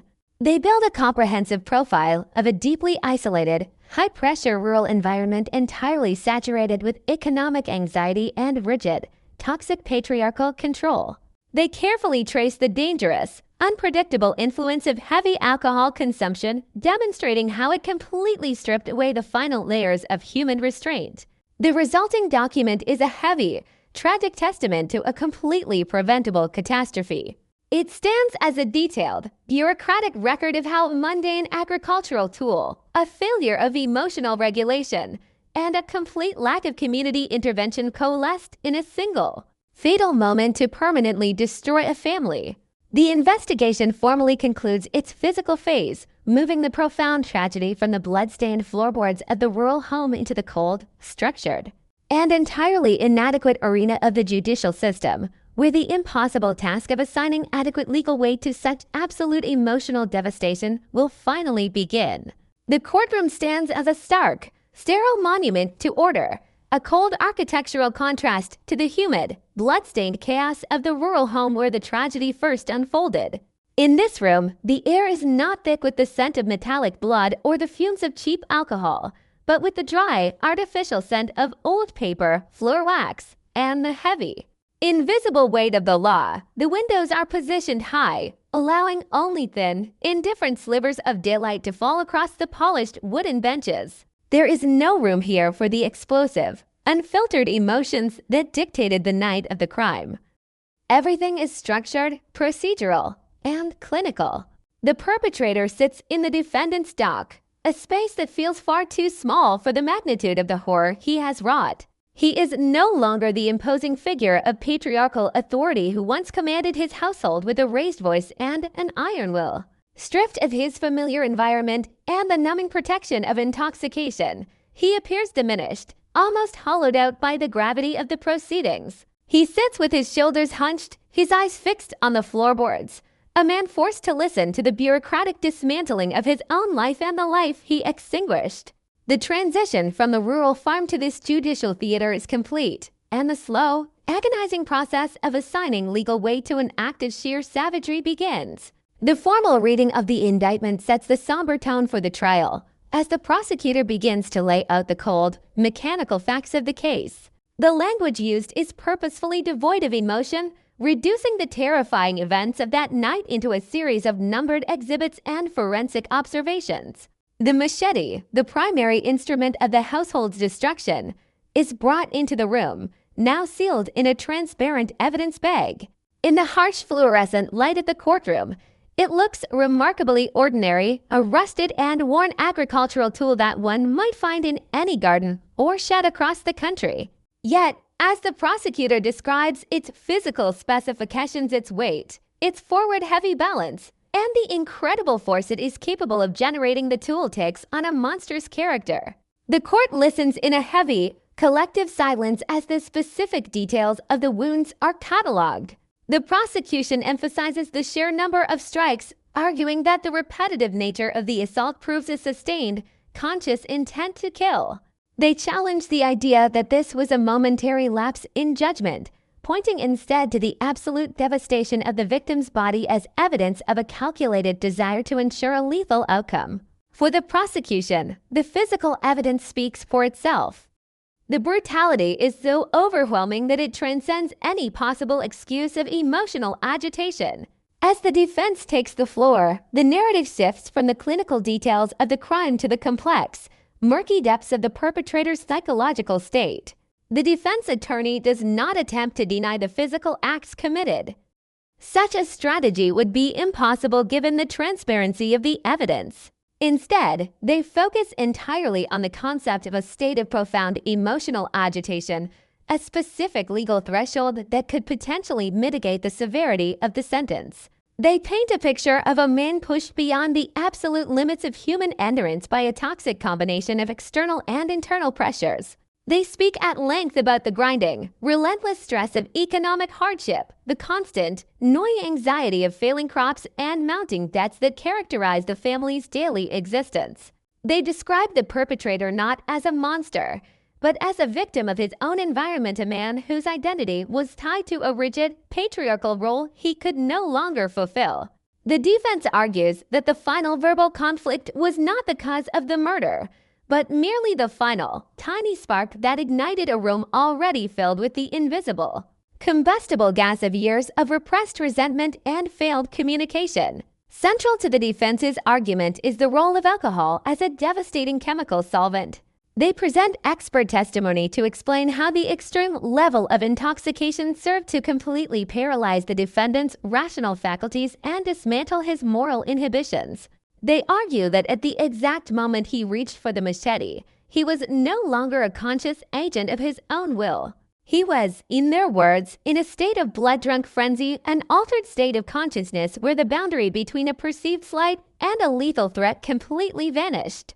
The defense focuses intensely on that critical, microscopic window of time, those few seconds when the hand closed around the handle of the tool.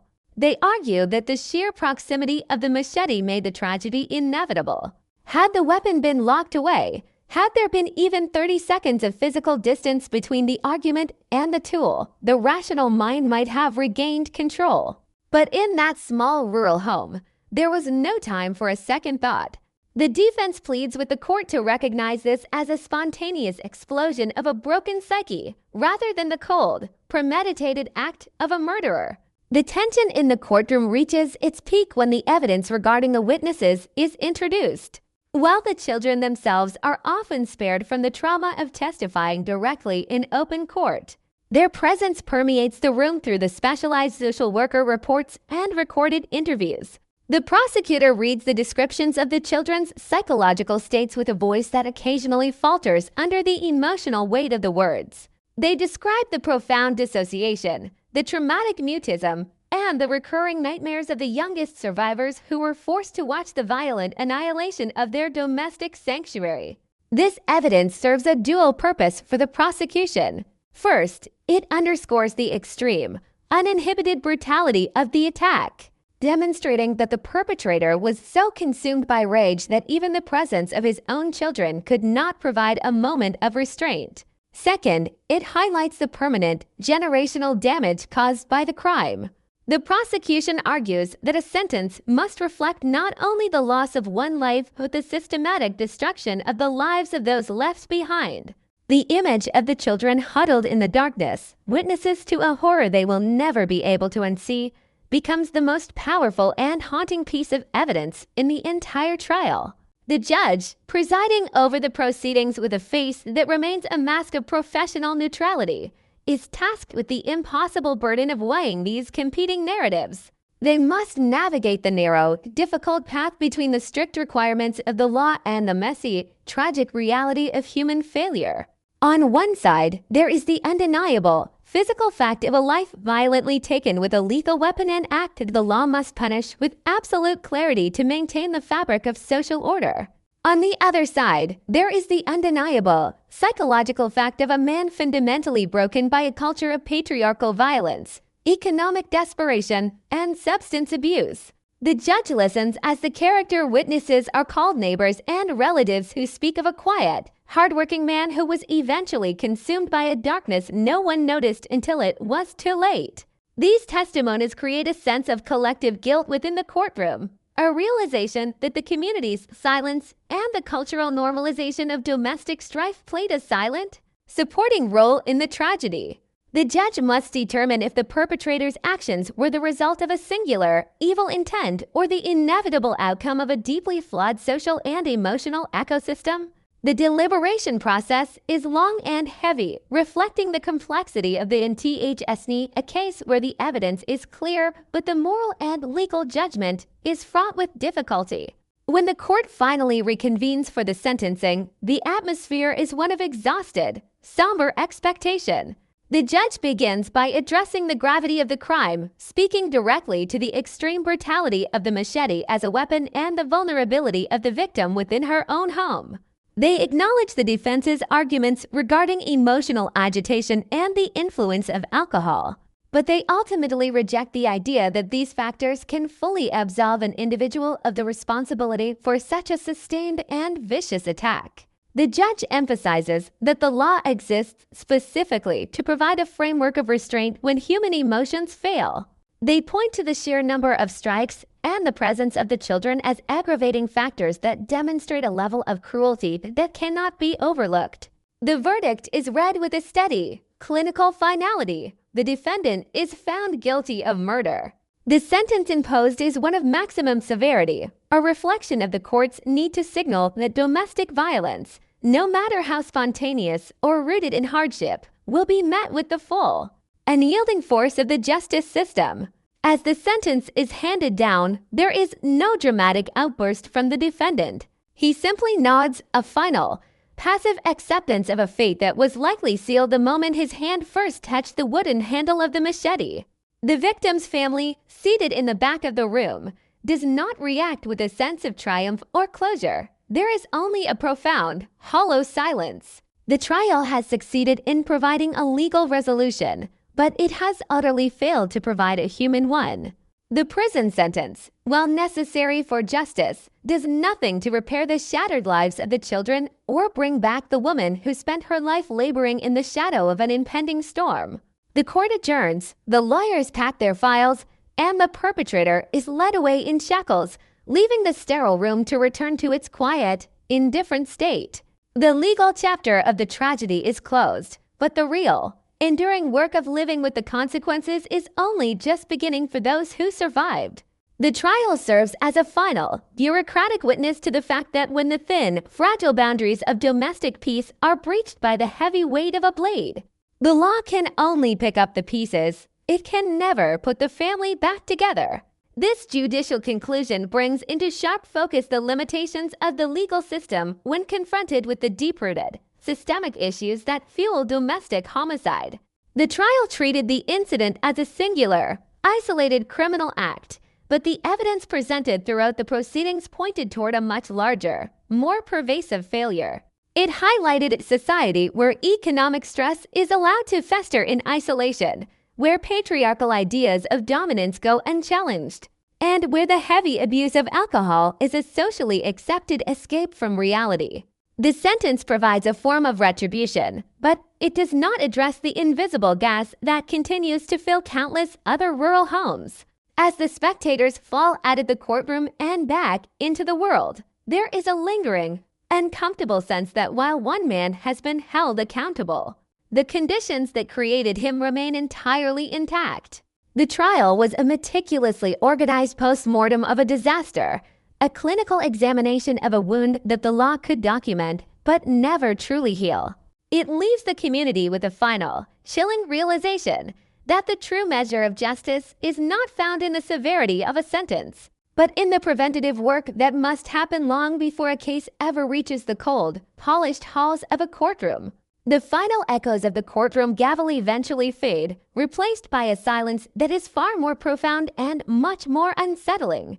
It is the silence of a rural landscape that has reclaimed its outward appearance of peace, but remains fundamentally, irrevocably altered by the memory of what transpired within its borders. When we look back at the wreckage of such a case, we are forced to move beyond the clinical details of the autopsy and the cold, structured logic of the legal verdict. We must confront the lingering, invisible aftermath that continues to radiate through the soil of the community and the bloodlines of the family long after the headlines have disappeared and the perpetrator has been locked away. The tragedy of a domestic homicide involving a machete is not a singular event that begins with a strike and ends with a sentence. It is a slow-burning catastrophe that reveals the deepest, most systemic failures of our social fabric. It is a story of how the most mundane elements of human existence, a tool of labor, a bottle of alcohol, and a failure of words can coalesce into a force of absolute, irreversible destruction. The most haunting physical legacy of these crimes is the tool itself. The machete, or the daurua, remains a chilling paradox in the rural consciousness. In these communities, you cannot simply ban the weapon, because the weapon is also the primary instrument of survival. It is the object that clears the path for the children to walk to school, the blade that harvests the crops that feed the village, and the tool that builds the very homes where these families reside. This absolute ubiquity is the core of the danger. We are forced to reflect on the terrifying reality that in many homes, the distance between a productive day of labor and a horrific act of violence is merely the length of an arm's reach. The machete sits as a silent observer to every meal, every conversation, and every escalating argument. It is a constant, latent potential for annihilation that requires no preparation and no premeditated intent. The reflections of the community often center on this realization, the uncomfortable knowledge that the tools leaned against their own back doors are identical to the one currently sitting in an evidence locker. It forces a fundamental shift in how they perceive their own domestic environment, transforming a symbol of agrarian pride into a source of quiet, lingering dread. Beyond the physical object, we must reflect on the profound psychological devastation of the accumulation phase that the data so clearly identifies. These crimes are often labeled as spontaneous, and in the purely physical sense, they are. But the psychological reality is that they are the result of a long, slow fermentation of toxic emotion. We are left to ponder the years of silent suffering that preceded the final explosion, the economic anxieties that were never addressed, the irrational jealousies that were allowed to fester in the darkness of isolation, and the rigid patriarchal structures that forbade the victim from seeking help. The true tragedy lies in the fact that the explosive moment was merely the final, inevitable rupture of a container that had been pressurized for decades. It forces us to ask how many other homes are currently in this state of accumulation, filled with the invisible gas of resentment and the suffocating pressure of a failed relationship. The reflection here is a somber one, We are a society that has become incredibly efficient at documenting the aftermath of a disaster, but remains tragically incapable of intervening in the long, obvious lead up to it. The most heartbreaking and enduring consequence of these crimes is the generational trauma inflicted upon the witnesses, specifically the children. The data notes that the psychological impact of witnessing such a cruel, horrific act can last for decades. When we reflect on the future of these survivors, we are looking at individuals whose entire fundamental understanding of the world has been violently dismantled. A child who watches one parent destroy the other with a household tool does not just lose their family. They lose their capacity to trust in the concept of a sanctuary. The home is no longer a place of safety. It is the site of a massacre. The father is no longer a protector. He is a monster. The mother is no longer a source of comfort. She is a memory of blood and terror.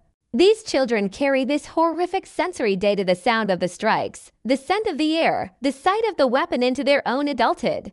They are the living casualties of a single moment of lost control, forced to navigate their own future relationships through the distorted lens of their childhood trauma.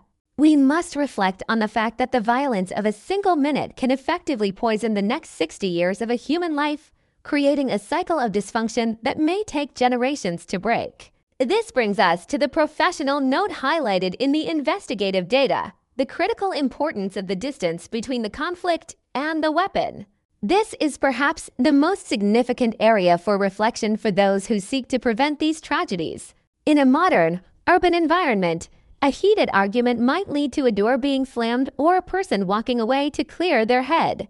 But in the high-pressure environment of a rural home where a machete is always present, there is no temporal or physical buffer. The reflection must center on the microscopic window of time where a life is saved or lost. If we cannot remove the tools, we must focus on expanding the psychological distance. This means addressing the SSQ Hodkanankiamchik CMZFC, the fundamental lack of emotional regulation and conflict resolution skills. We must reflect on a culture that prioritizes physical labor and traditional authority, but provides almost no vocabulary for expressing pain, fear, or frustration. As long as the only way a man knows how to assert his Iquian authority is through dominance and silence, the distance between an argument and a blade will remain fatally short. We must also reflect on the role of alcohol as the fatal accelerant in this equation. The data is clear. Alcohol does not create the anger, but it removes the only barriers that keep that anger from becoming lethal. It paralyzes the rational mind and amplifies the most primitive, violent instincts. In these rural communities, where heavy drinking is often the only socially sanctioned outlet for stress, we are essentially fueling a fire that is already out of control. Reflection on this aspect requires us to confront the normalization of substance abuse as a coping mechanism.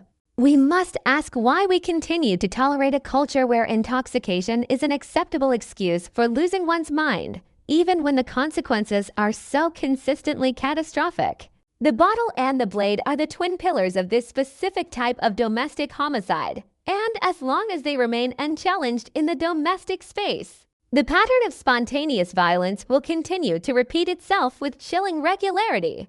The cultural silence of the community also demands our deep reflection. These crimes aren't ethne, the facts are clear.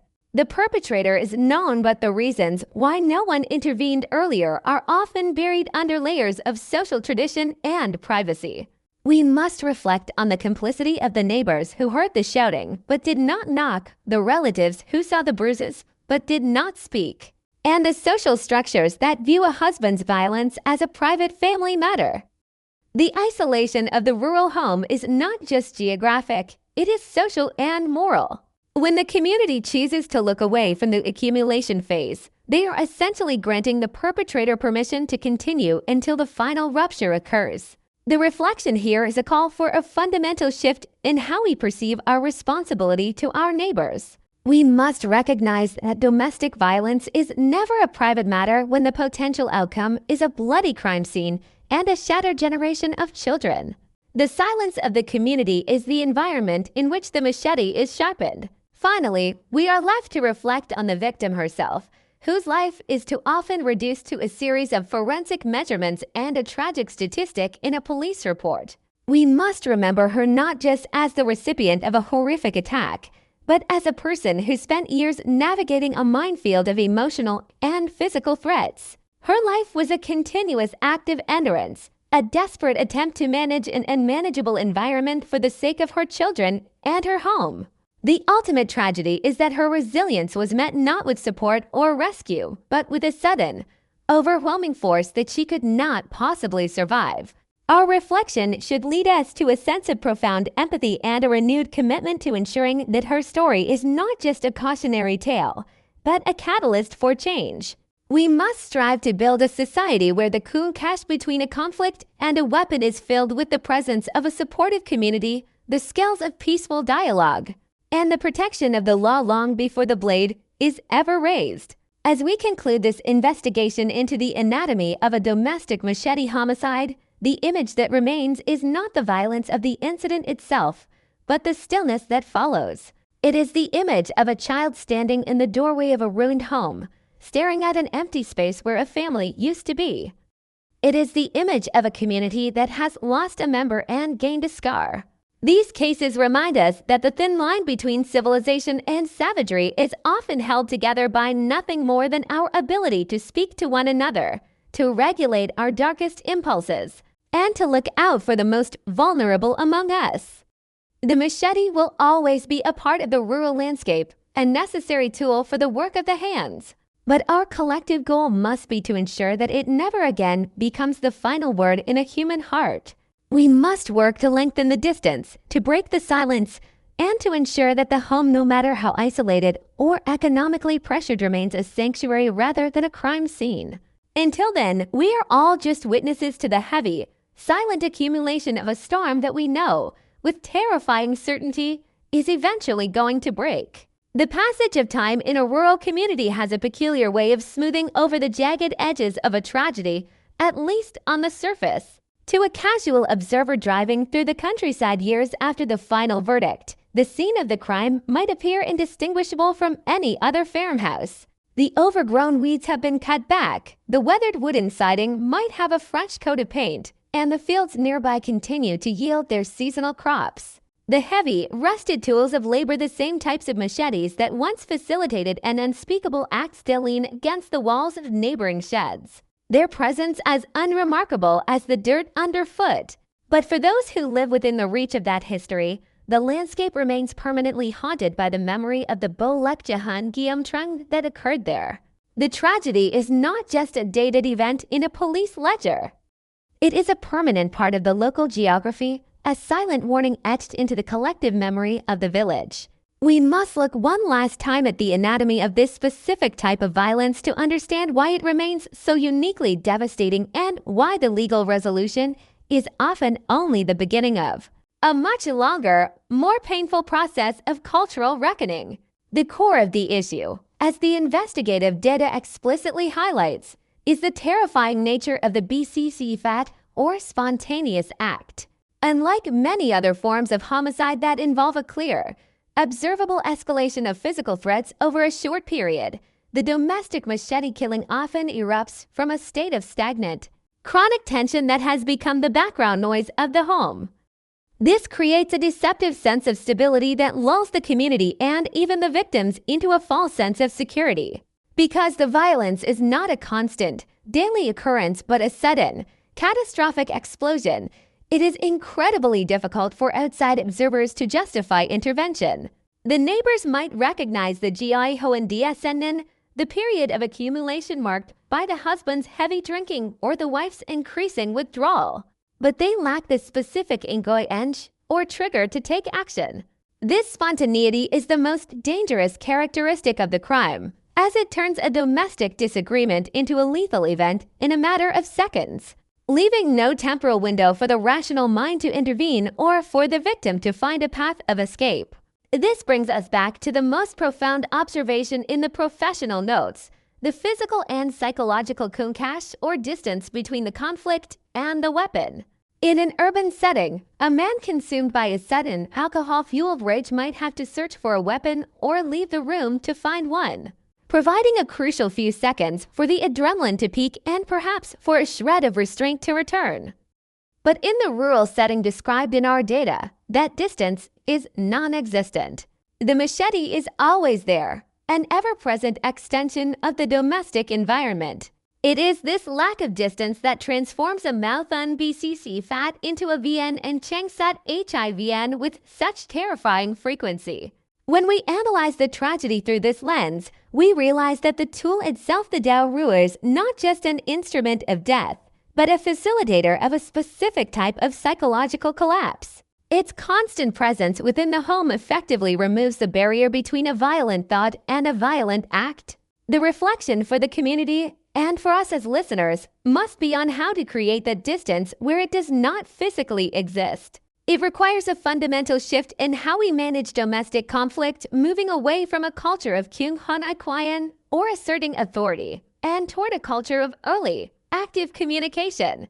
The role of alcohol in this equation cannot be overstated, as it remains the primary VFC-TAC or catalyst that turns the simmering tension into a lethal explosion. The data points to a recurring pattern where the introduction of Rue acts as the final, fatal solvent for human restraint. It is the element that bridges the gap between the years of accumulated resentment and the sudden, uninhibited swing of the blade. For the perpetrator, the alcohol provides a temporary, false sense of empowerment, amplifying their perceived grievances and silencing their moral compass. For the victim, the scent of alcohol on their partner's breath becomes the herald of a nightmare. We are forced to confront the reality that as long as heavy, chronic drinking remains a normalized response to economic stress and personal inadequacy in these communities, the potential for this specific brand of violence will remain incredibly high. The reflection here is not just on the individual's failure, but on a societal failure to provide healthier outlets for the pressures of rural life. Perhaps the most enduring shadow cast by these crimes is the sanction shown on Ching, the profound trauma experienced by the witnesses, especially the children. The data is clear that the psychological consequences for the youngest members of the family are catastrophic and long-lasting. To watch the domestic sanctuary, the only world a child knows, be violently dismantled by the hands of a parent is an injury that the justice system is entirely unequipped to heal. These children do not just lose a mother to violence and a father to the prison system. They lose their very foundation of trust in the world.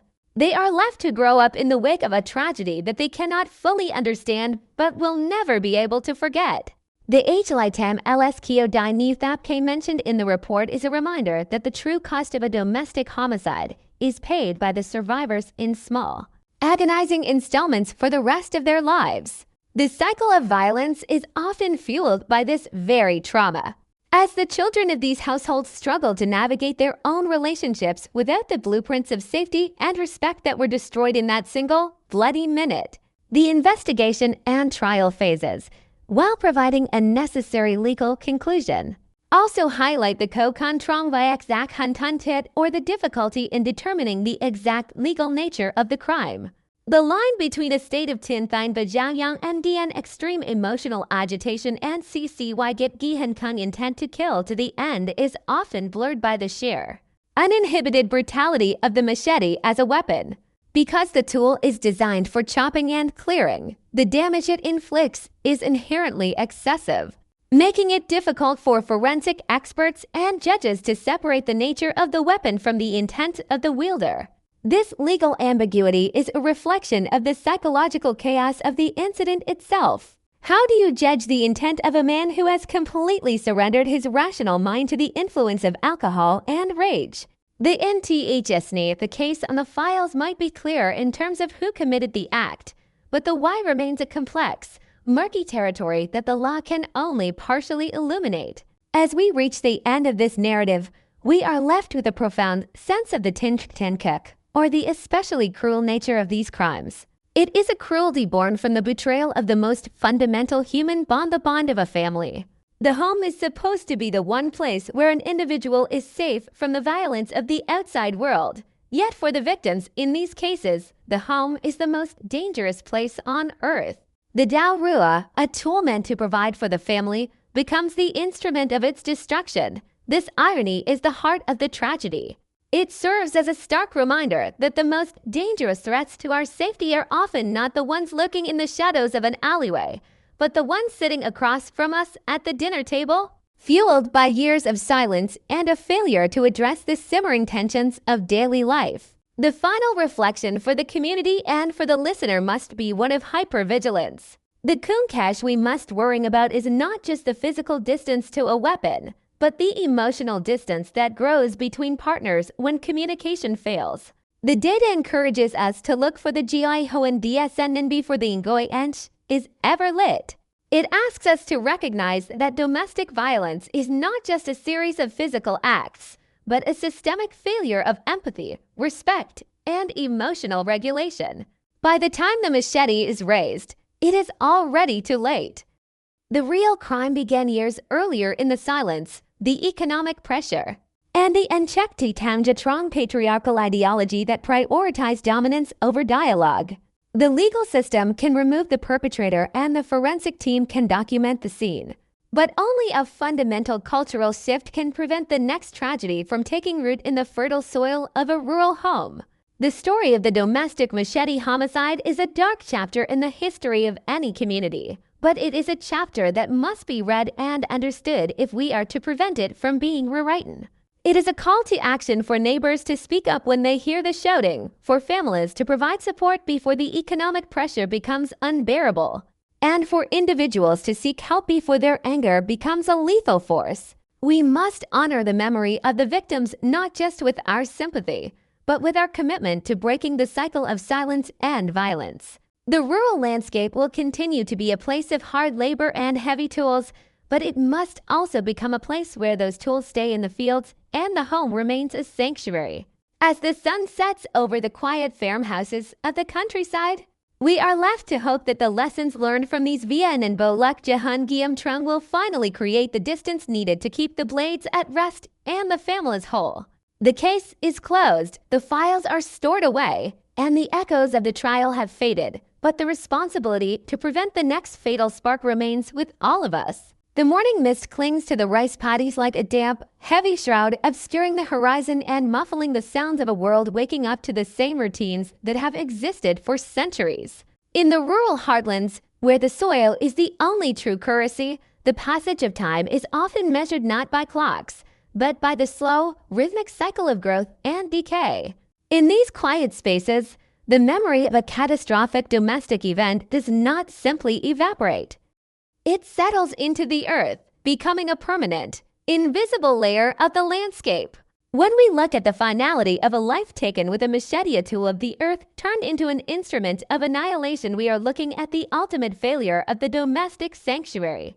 We are forced to confront the chilling reality that for many, the greatest danger does not lurk in the dark alleys of a distant city, but sits quietly in the corner of their own kitchen.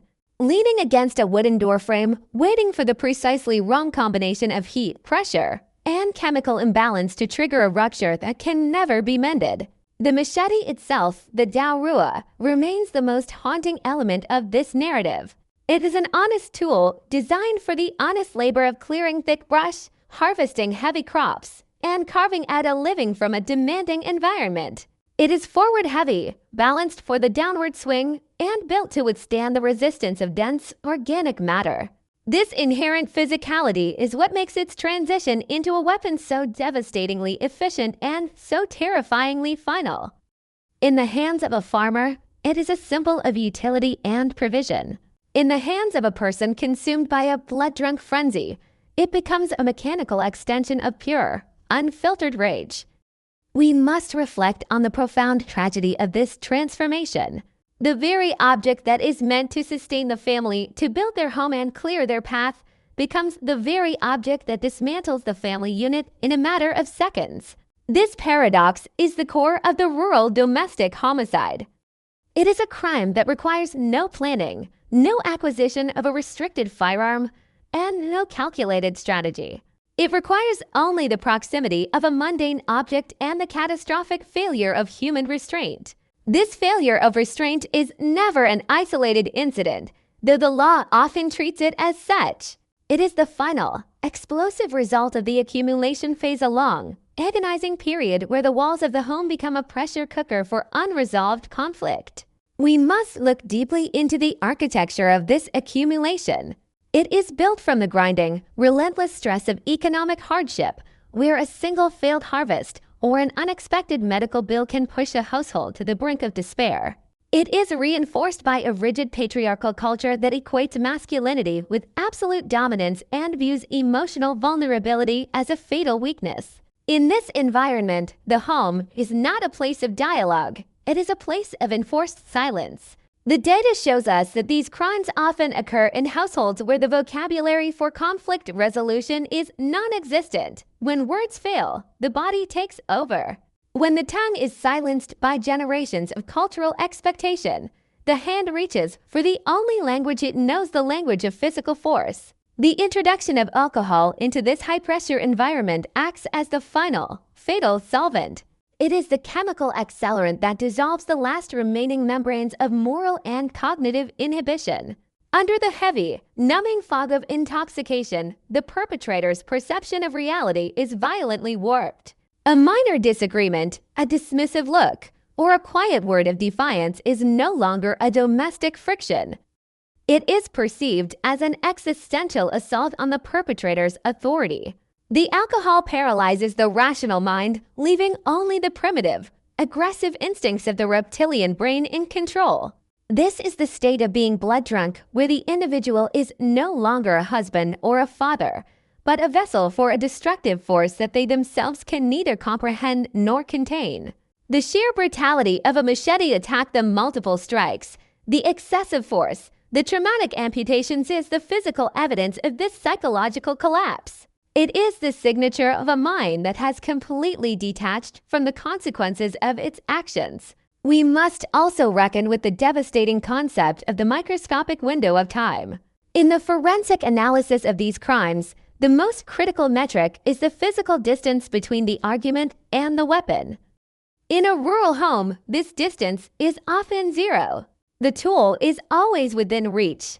This complete absence of a physical or temporal buffer is the reason why these incidents are so profoundly lethal. There is no time for the perpetrator to cool down, no time for the victim to flee, and no time for a neighbor to intervene. The transition from a shouting match to a homicide occurs in the space of a single heartbeat. This reality should force us to reconsider how we approach the prevention of domestic violence in rural communities. We cannot simply remove the tools of labor, but we must find a way to build psychological buffers where physical ones do not exist. We must find a way to lengthen the distance between the impulse and the action, to create a space where the rational mind has at least a chance to intervene before the blade is raised. The fallout of these crimes is a generational catastrophe. The children who are forced to witness the violent annihilation of their parents are the forgotten casualties of the machete. They are left to grow up in a world where the concept of safety has been permanently shattered. The psychological trauma they carry, the sights, the sounds, the metallic smell of the air becomes a part of their own developing identities. They are at the highest risk of repeating the very patterns that destroyed their families, caught in a cycle of trauma that can spend decades. The community, too, is scarred. The collective silence that often surrounds domestic abuse in traditional cultures is a form of complicity that allows the accumulation phase to continue unchecked. When we reflect on these cases, we must ask ourselves how much of the blood on the floor belongs to a society that chose to look away, that prioritized the privacy of the home over the safety of the individual, and that viewed a husband's violence as a personal matter rather than a communal failure. The legal system, for all its structure and authority, offers only a cold and insufficient resolution. The trial and the sentencing provide a bureaucratic ending to a human tragedy, but they do nothing to address the root causes. A prison sentence cannot bring back a lost mother or heal the mind of a traumatized child. It cannot dismantle the patriarchal ideologies or alleviate the economic desperation that fueled the crime in the first place. The NTHSNI, the case on the files, is a sterile record of a disaster, a clinical documentation of a wound that the law can label but never truly close. The true measure of our response to these crimes must be found in the work of prevention, in the difficult and long-term task of changing the cultural and emotional landscape of rural communities. We must work to replace the culture of dominance with a culture of dialogue, to provide support for those struggling with the pressures of poverty and isolation, and to break the deadly silence that surrounds the early signs of domestic strife. As the sun begins to set over the quiet farmhouses of the countryside, the shadows grow long, stretching across the fields and touching the walls of the homes where these stories continue to unfold. We are left with the image of the machete, resting quietly in the corner, a tool of survival that remains a potential instrument of destruction. The memory of the victims asks us to look beyond the horrific final act and to see the years of silent accumulation that preceded it. It asks us to recognize the vulnerability of those who labor in the shadows of an impending storm. The story of the domestic machete homicide is a dark and heavy one, but it is a story that must be told if we are to prevent it from happening again. It is a reminder that the most profound changes in our society must happen at the most intimate level, in the way we speak to one another, in the way we regulate our anger, and in the way we protect the most vulnerable members of our families. The tragedy is not just in the death of one person, but in the systematic destruction of a domestic sanctuary. It is in the realization that a life can be erased by the very tool that was meant to sustain it. As we close this final chapter, we must carry with us a sense of hypervigilance and a commitment to empathy. We must work to ensure that the coup cast between a conflict and a weapon is filled with the presence of a supportive community and the strength of a regulated mind. We must strive for a world where the machete remains in the fields, where the bottle stays empty, and where the home is truly a place of peace. The echoes of the past cannot be silenced, but they can be used to guide us toward a future where the blade is never again raised in anger. The case is concluded, the files are stored, and the rural landscape remains, but the responsibility to change the narrative remains with us all. We must be the ones to break the cycle, to bridge the distance, and to ensure that the silence of the countryside is no longer a mask for the suffering of those within. In the final reckoning, the story of the machete is the story of ourselves, of our capacity for both profound labor and unspeakable violence, of our ability to build and our impulse to destroy. It is a reminder that the tools of our survival are only as safe as the hearts of the people who hold them. As the mist returns to the rice paddies and the world settles into another night of quiet domesticity, let us hope that the lessons of these tragedies have finally taken root, providing the psychological distance needed to keep the peace and preserve the lives of those who call these rural spaces home. The weight of the blade is heavy, but the weight of our collective responsibility is heavier still. We must carry it with the seriousness it deserves, ensuring that the next time a domestic storm gathers, the home remains a sanctuary, the words remain a bridge, and the machete remains exactly where it belongs, as an honest tool of the earth, and nothing more. The silence of the rural night should be a comfort, not a warning. A peace that is earned through the difficult, daily work of emotional regulation, mutual respect, and the unwavering courage to speak out before the first strike is ever made. This is the final, essential truth of the domestic machete homicide, that the ultimate prevention of violence lies not in the hands of the law, but in the hands of the community, the family, and the individual, working together to ensure that the distance between a heartbeat and a disaster is never breached again. The rural landscape has a way of absorbing grief, folding it into the furrows of the fields and the deep shadows of the forest until the jagged edges of a tragedy seem almost weathered down by the elements. But for those who inhabit these spaces, the memory of a sudden, violent rupture remains as sharp as the steel used to cause it. When we examine the finality of a case involving a machete in a domestic setting, we are forced to move beyond the individual tragedy and look at the broader, systemic failure that allows such events to repeat with chilling regularity. This is not merely a story of a crime. It is an investigation into the anatomy of a failure of communication, a failure of community, and a failure of the structures meant to protect the vulnerable. The quiet of the countryside is often deceptive, masking the slow-burning friction of domestic lives that are perpetually pressurized by the weight of survival. In these communities, the machete, or the Daurua, is a constant and unquestioned presence. It is the tool of the laborer, the gardener, and the farmer. Its design is a testament to the demands of the land, weighted heavily toward the tip to ensure that each downward swing carries the maximum possible force. It is built to cleave through the most resistant organic matter, to clear paths where none exist, and to provide the means for a family's survival.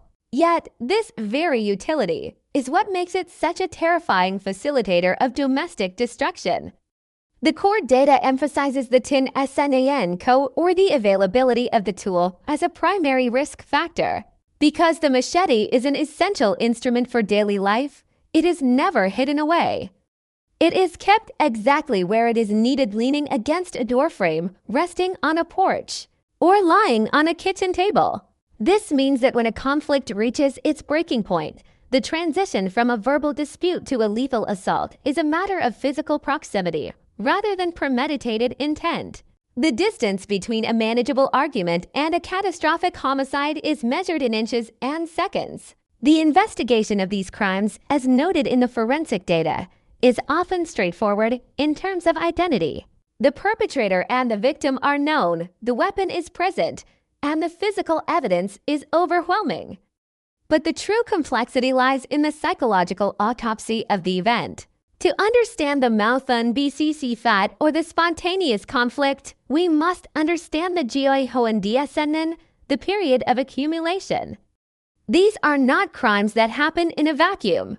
They are the result of years of simmering resentment, economic desperation, and the suffocating pressure of a patriarchal culture that views dominance as a right. The home, which should be a sanctuary, becomes a high-pressure environment where every word is a potential spark. The data points to a recurring pattern where the perpetrator, often driven by irrational jealousy or a perceived threat to their authority, reaches a point of total psychological collapse. This is the state of being contrit, a state of quivering, desperate madness where the rational mind is entirely bypassed by a primal, destructive impulse. The catalyst for this collapse is almost invariably the introduction of alcohol. In the rural setting, baya are not just social lubricants. They are often the primary coping mechanisms for men struggling with the crushing weight of their own expectations. The alcohol acts as a chemical solvent for human restraint, stripping away the thin layers of moral and social inhibition that normally keep violent impulses in check. When the perpetrator is under the influence, a minor disagreement over a household matter or a quiet word of defiance from the spouse is no longer a small friction. It is perceived as an absolute assault on their core identity. The resulting explosion is characterized by its tinshtankuk, its extreme cruelty. The attack is not calculated, it is a frenzied, uncontrolled release of all the accumulated resentment of the preceding years. The sheer number of strikes and the excessive force used with the machete speak to a perpetrator who has become entirely senmao, or blood drunk, disconnected from the reality of the pain they are inflicting. The immediate aftermath of such an event is a scene of profound and hollow devastation. Once the adrenaline recedes and the blinding fog of rage lifts, the perpetrator is thrust back into a reality they no longer recognize. The catatonic state often observed by first responders is the mind's desperate attempt to process the irreversible horror of its own actions. The perpetrator stands amidst the ruin of their family, the heavy blade discarded nearby, staring at the catastrophic consequences of a single minute of lost control. The tragedy of the domestic machete crime is that it is fundamentally irreversible. There is no surgical procedure that can undo the structural damage caused by such a heavy, cleaving weapon. And there is no legal remedy that can restore the domestic sanctuary that has been so violently dismantled.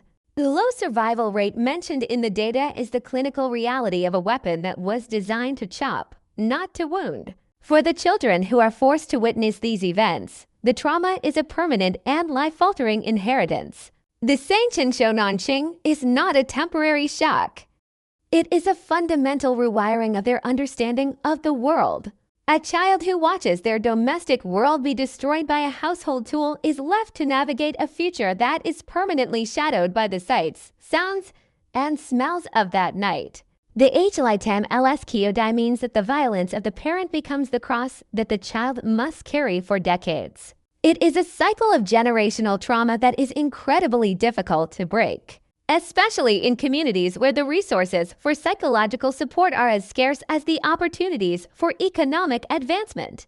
The children become the silent, living casualties of a failure of dialogue that began long before they were born.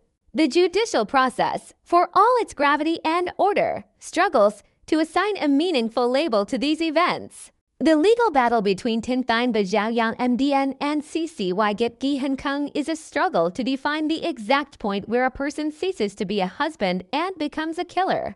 The data highlights the difficulty in determining intent when the weapon itself is so naturally lethal. Does the use of a machete prove a desire to kill? Or does it simply prove that the machete was the only thing within reach when the rage boiled over?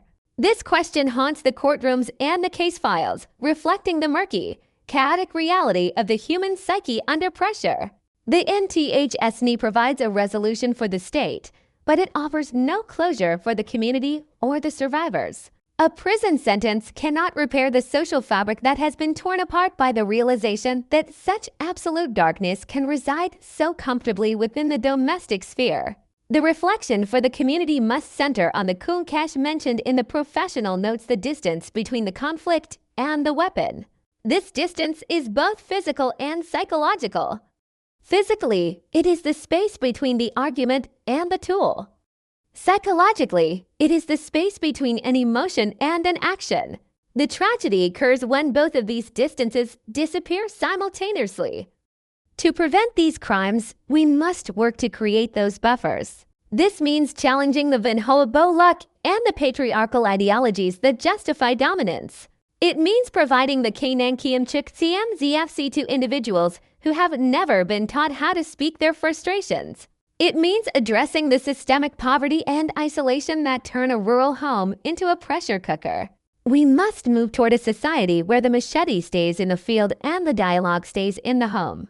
The quiet of the countryside returns after the crime, but it is a different kind of quiet. It is a silence that is heavy with the weight of things unsaid and lives unlived. The fields are still tilled, the crops are still harvested, and the machetes are still leaning against the doorways, but the community is forever changed. They carry the knowledge that the tools they use every day are capable of the most horrific destruction. They carry the memory of a neighbor who was there one day and gone the next, and the image of a home that was once a sanctuary and is now a memory of blood. The story of the domestic machete homicide is a reminder that our tools are only as safe as the society that uses them, and that our homes are only as secure as the peace we are willing to work for every single day.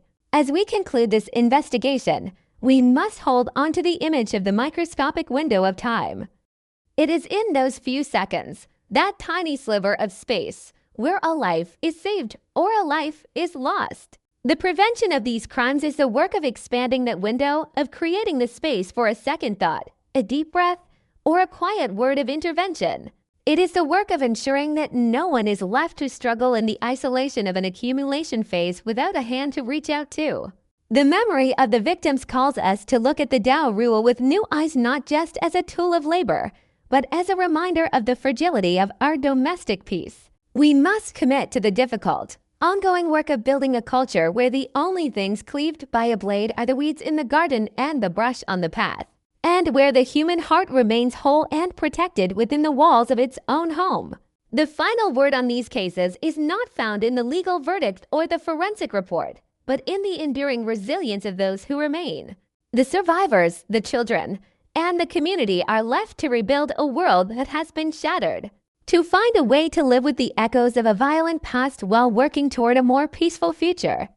The tragedy of the machete is a dark and heavy burden, but it is also a catalyst for change. It forces us to confront the darkest parts of our human nature and to strive for the light of communication, empathy, and mutual respect. The rural landscape will always have its tools and its pressures, but it must also have its sanctuaries.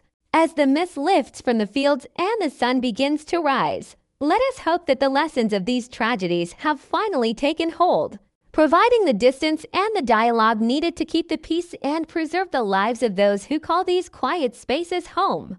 The weight of the steel is heavy, but the weight of our shared humanity is heavier.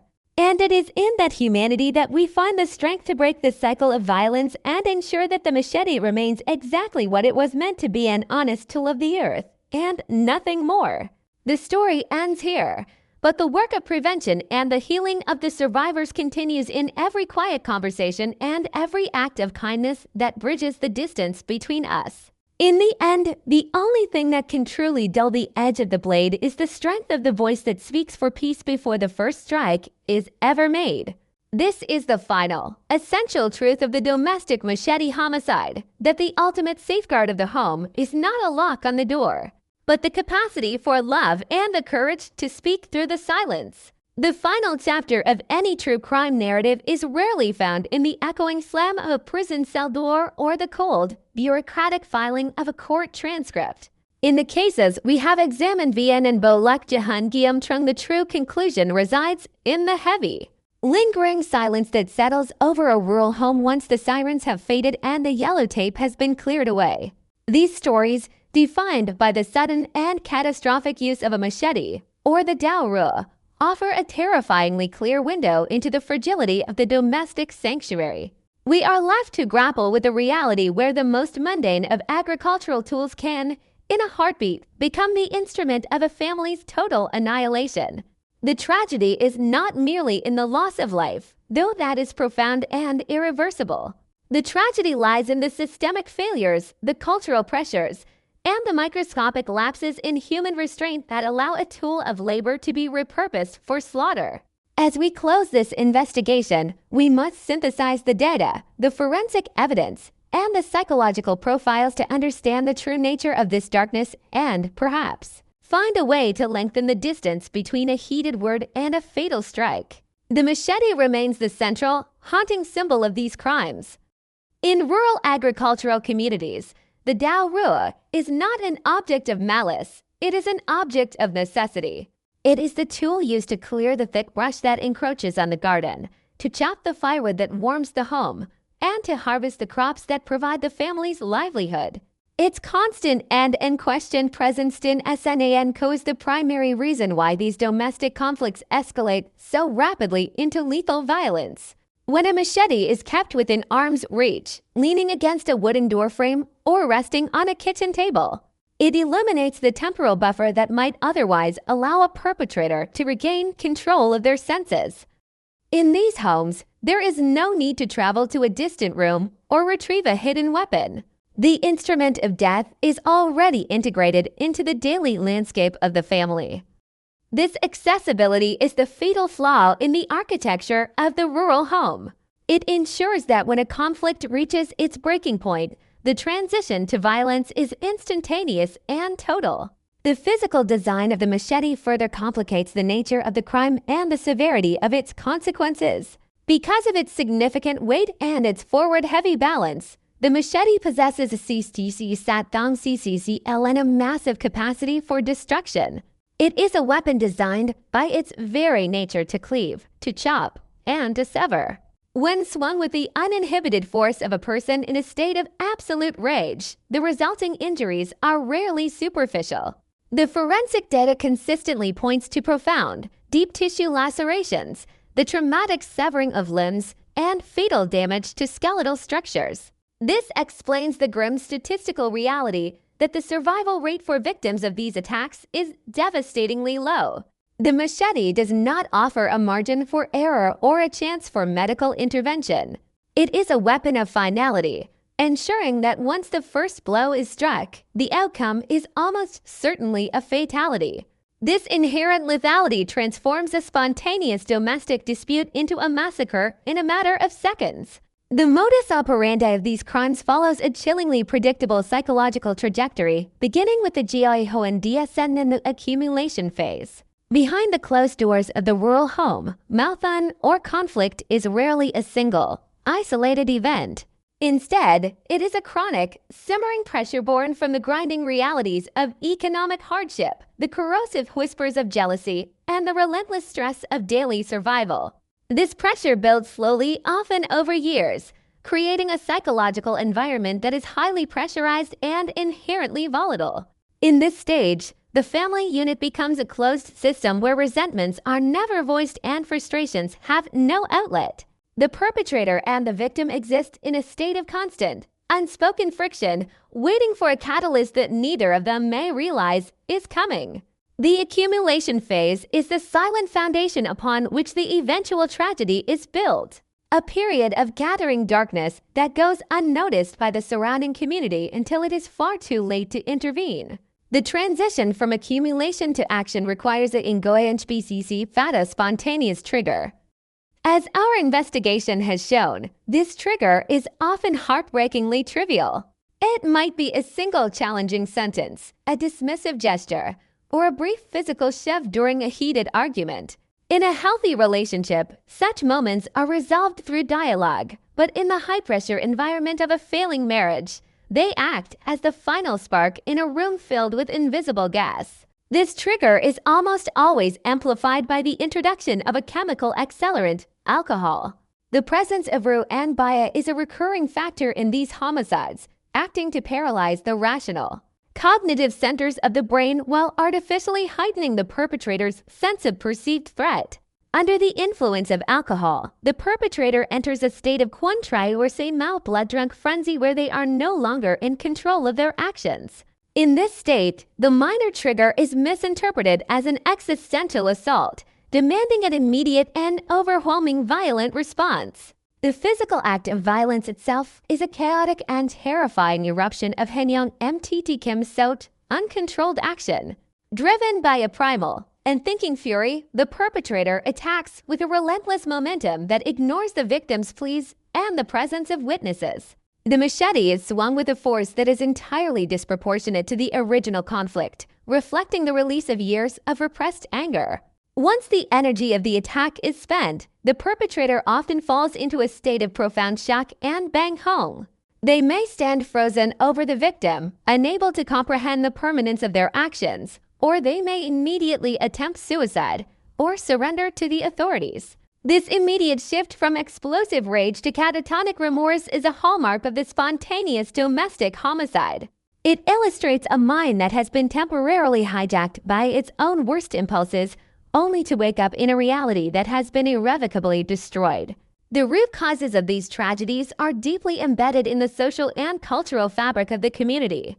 The data highlights a severe deficiency in emotional regulation skills and conflict resolution strategies, the TAM-LS, XC high factor. In environments where dialogue is not practiced and emotional vulnerability is viewed as a weakness, violence becomes the only remaining language for expressing frustration. This is further exacerbated by a Vinho-Bolaka culture of violence rooted in patriarchal ideologies. The belief that a husband has an absolute authority or Ikwayan over his household creates a dynamic where any challenge to that authority is met with intimidation or force. When this cultural expectation of dominance is combined with the paralyzing effects of substance abuse, the results are catastrophic. Alcohol doesn't just numb the mind, it reinforces the most toxic aspects of the perpetrator's worldview, convincing them that their violence is a righteous and necessary act of control. One of the most devastating legacies of these crimes is the sanction Shonanching, the profound trauma inflicted upon the witnesses, particularly the children of the household. To be a child in a home where one parent violently annihilates the other with a household tool is an experience that fundamentally reshapes the human psyche. The graphic sensory data, the sights, the sounds, the overwhelming smell of blood becomes a permanent part of the child's internal landscape. This trauma is a itlaitam ls kiodine uthap, a psychological wound that festers for decades and often influences the child's own future relationships. The violence of a single minute can effectively poison the next 60 years of a life, creating a cycle of generational trauma that is incredibly difficult to break. These children are the silent casualties of the machete, left to navigate a world that has proven itself to be fundamentally unsafe and unpredictable. The legal system, when faced with these cases, struggles to find a sentence that can account for the complexity of human failure.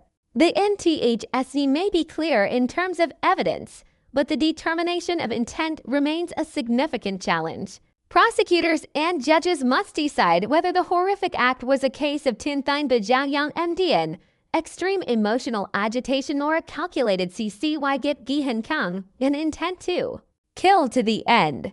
The sheer brutality of the machete often makes it difficult to argue for a lack of intent, as the repetitive and excessive nature of the strike speaks to a desire for total destruction.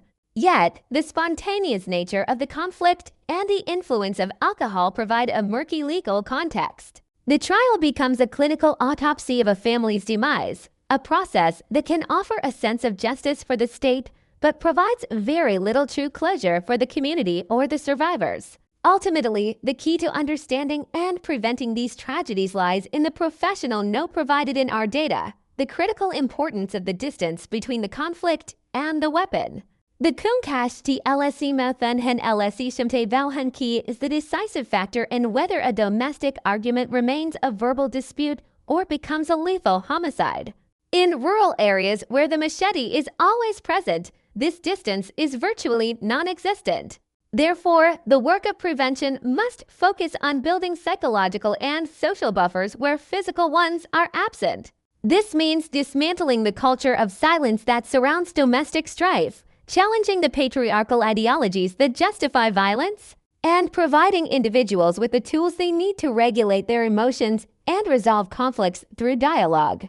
We must work to create a community where a neighbor's shout is met with an intervention rather than indifference, and where the first signs of the accumulation phase are met with support rather than social ostracization. As we conclude this investigation, the image of the machete leaning against the doorframe remains a haunting reminder of the work that remains to be done. It is a tool of survival that, in the wrong hands and under the wrong conditions, becomes a tool of absolute despair. The cases of Bolak Jahan Giam Trung we have analyzed are not just police reports. They are urgent calls for a fundamental shift in how we protect the most vulnerable members of our society.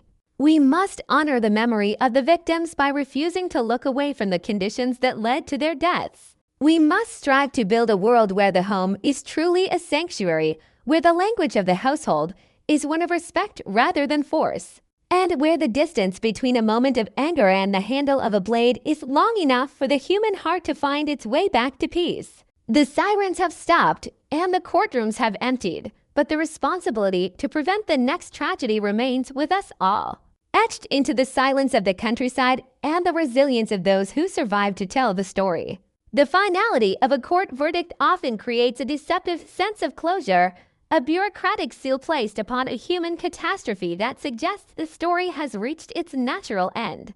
However, in the realm of domestic violence, particularly the kind of grave incidents Vien and Bolak Jahan Giam Trung that we have meticulously dissected throughout this narrative, the true ending is far more elusive and lingering. As the prison gates close behind the perpetrator and the legal files are moved to archives, the rural communities where these tragedies occur are left to inhabit the silence that remains. It is a silence that is not merely the absence of the screaming and the violence that once filled the air, but a heavy, multi-layered stillness that permeates the soil, the structures, and the very souls of those left behind. To truly conclude this investigation, we must look beyond the individual lives destroyed and examine the permanent alteration of the social and psychological landscape. We must confront the reality that while the perpetrator is incapacitated, the conditions that facilitated the sudden, brutal transition from a domestic dispute to a machete-wielding massacre remain largely unchallenged, waiting for the next catalyst to ignite another dormant fire.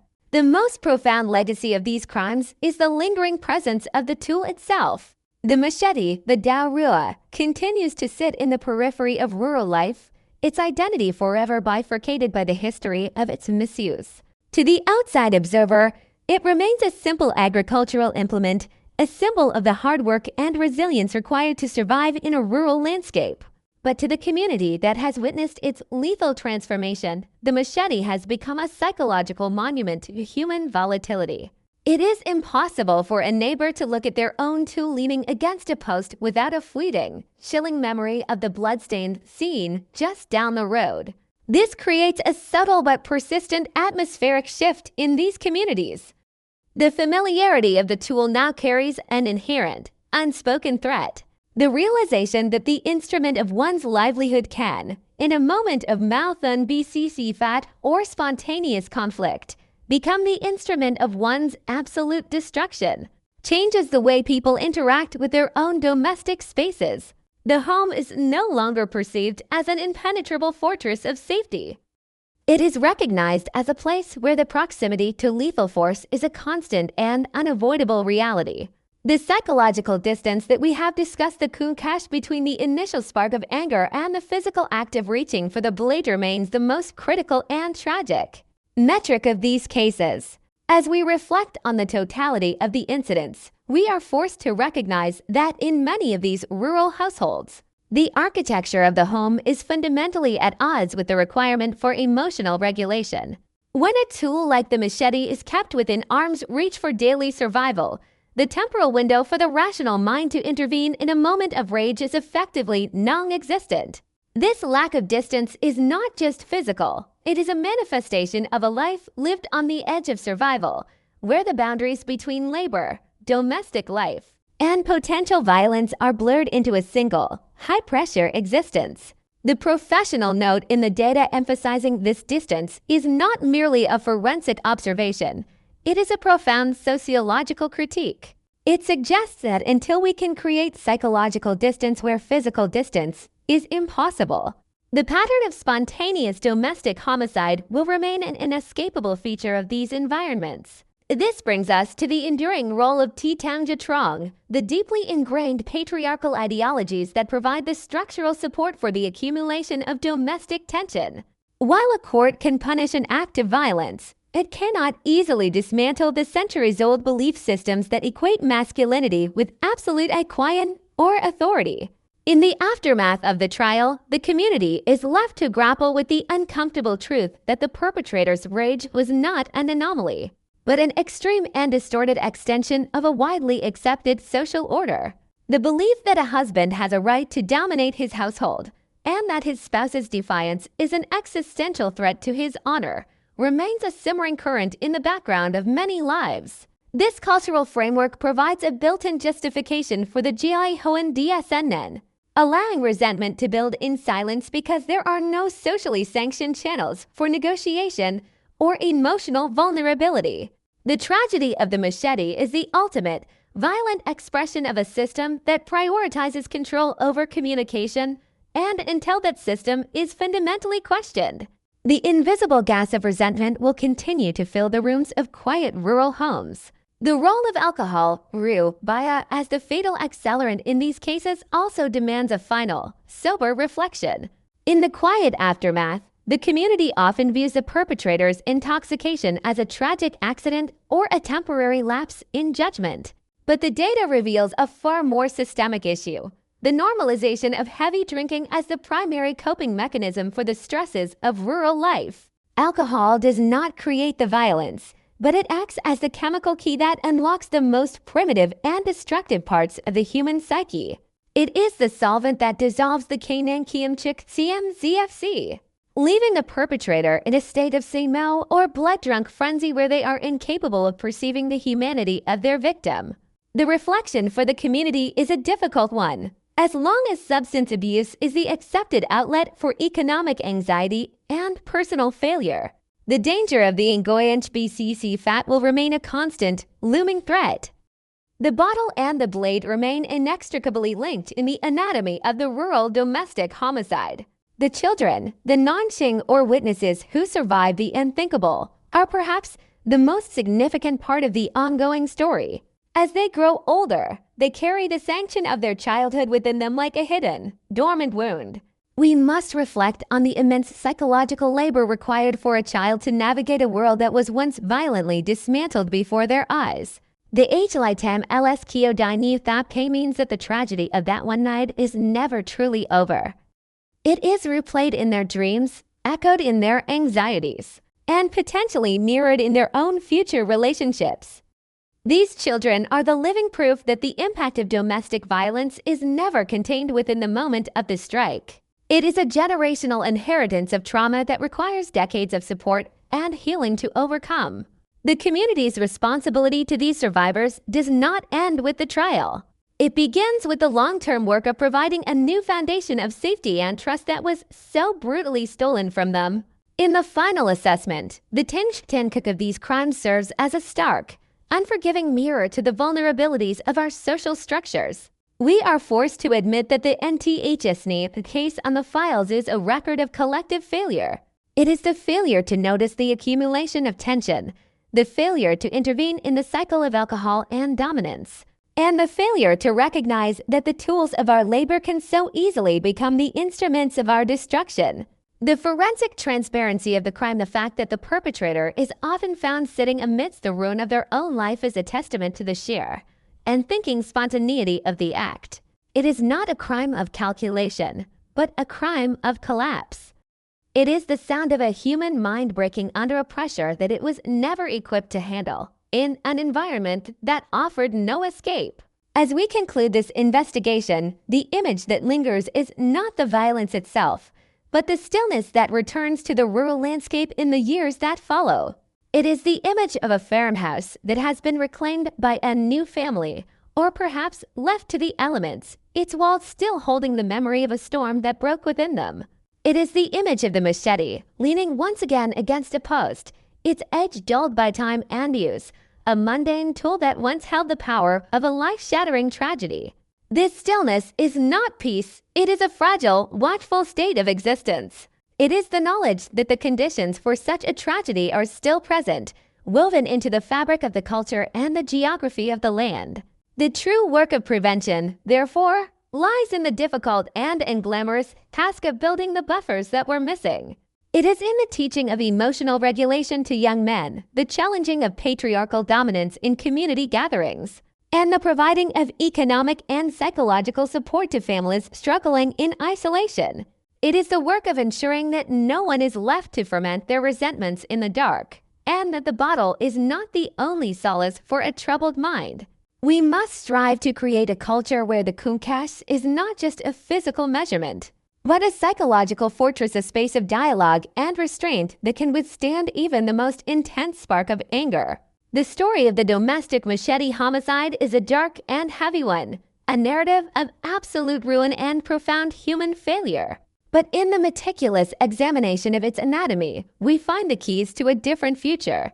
We find the urgent need for a community that is awake to the early signs of DSNN, a legal system that recognizes the deep-rooted causes of violence, and a society that values the domestic sanctuary as a place of absolute safety and respect.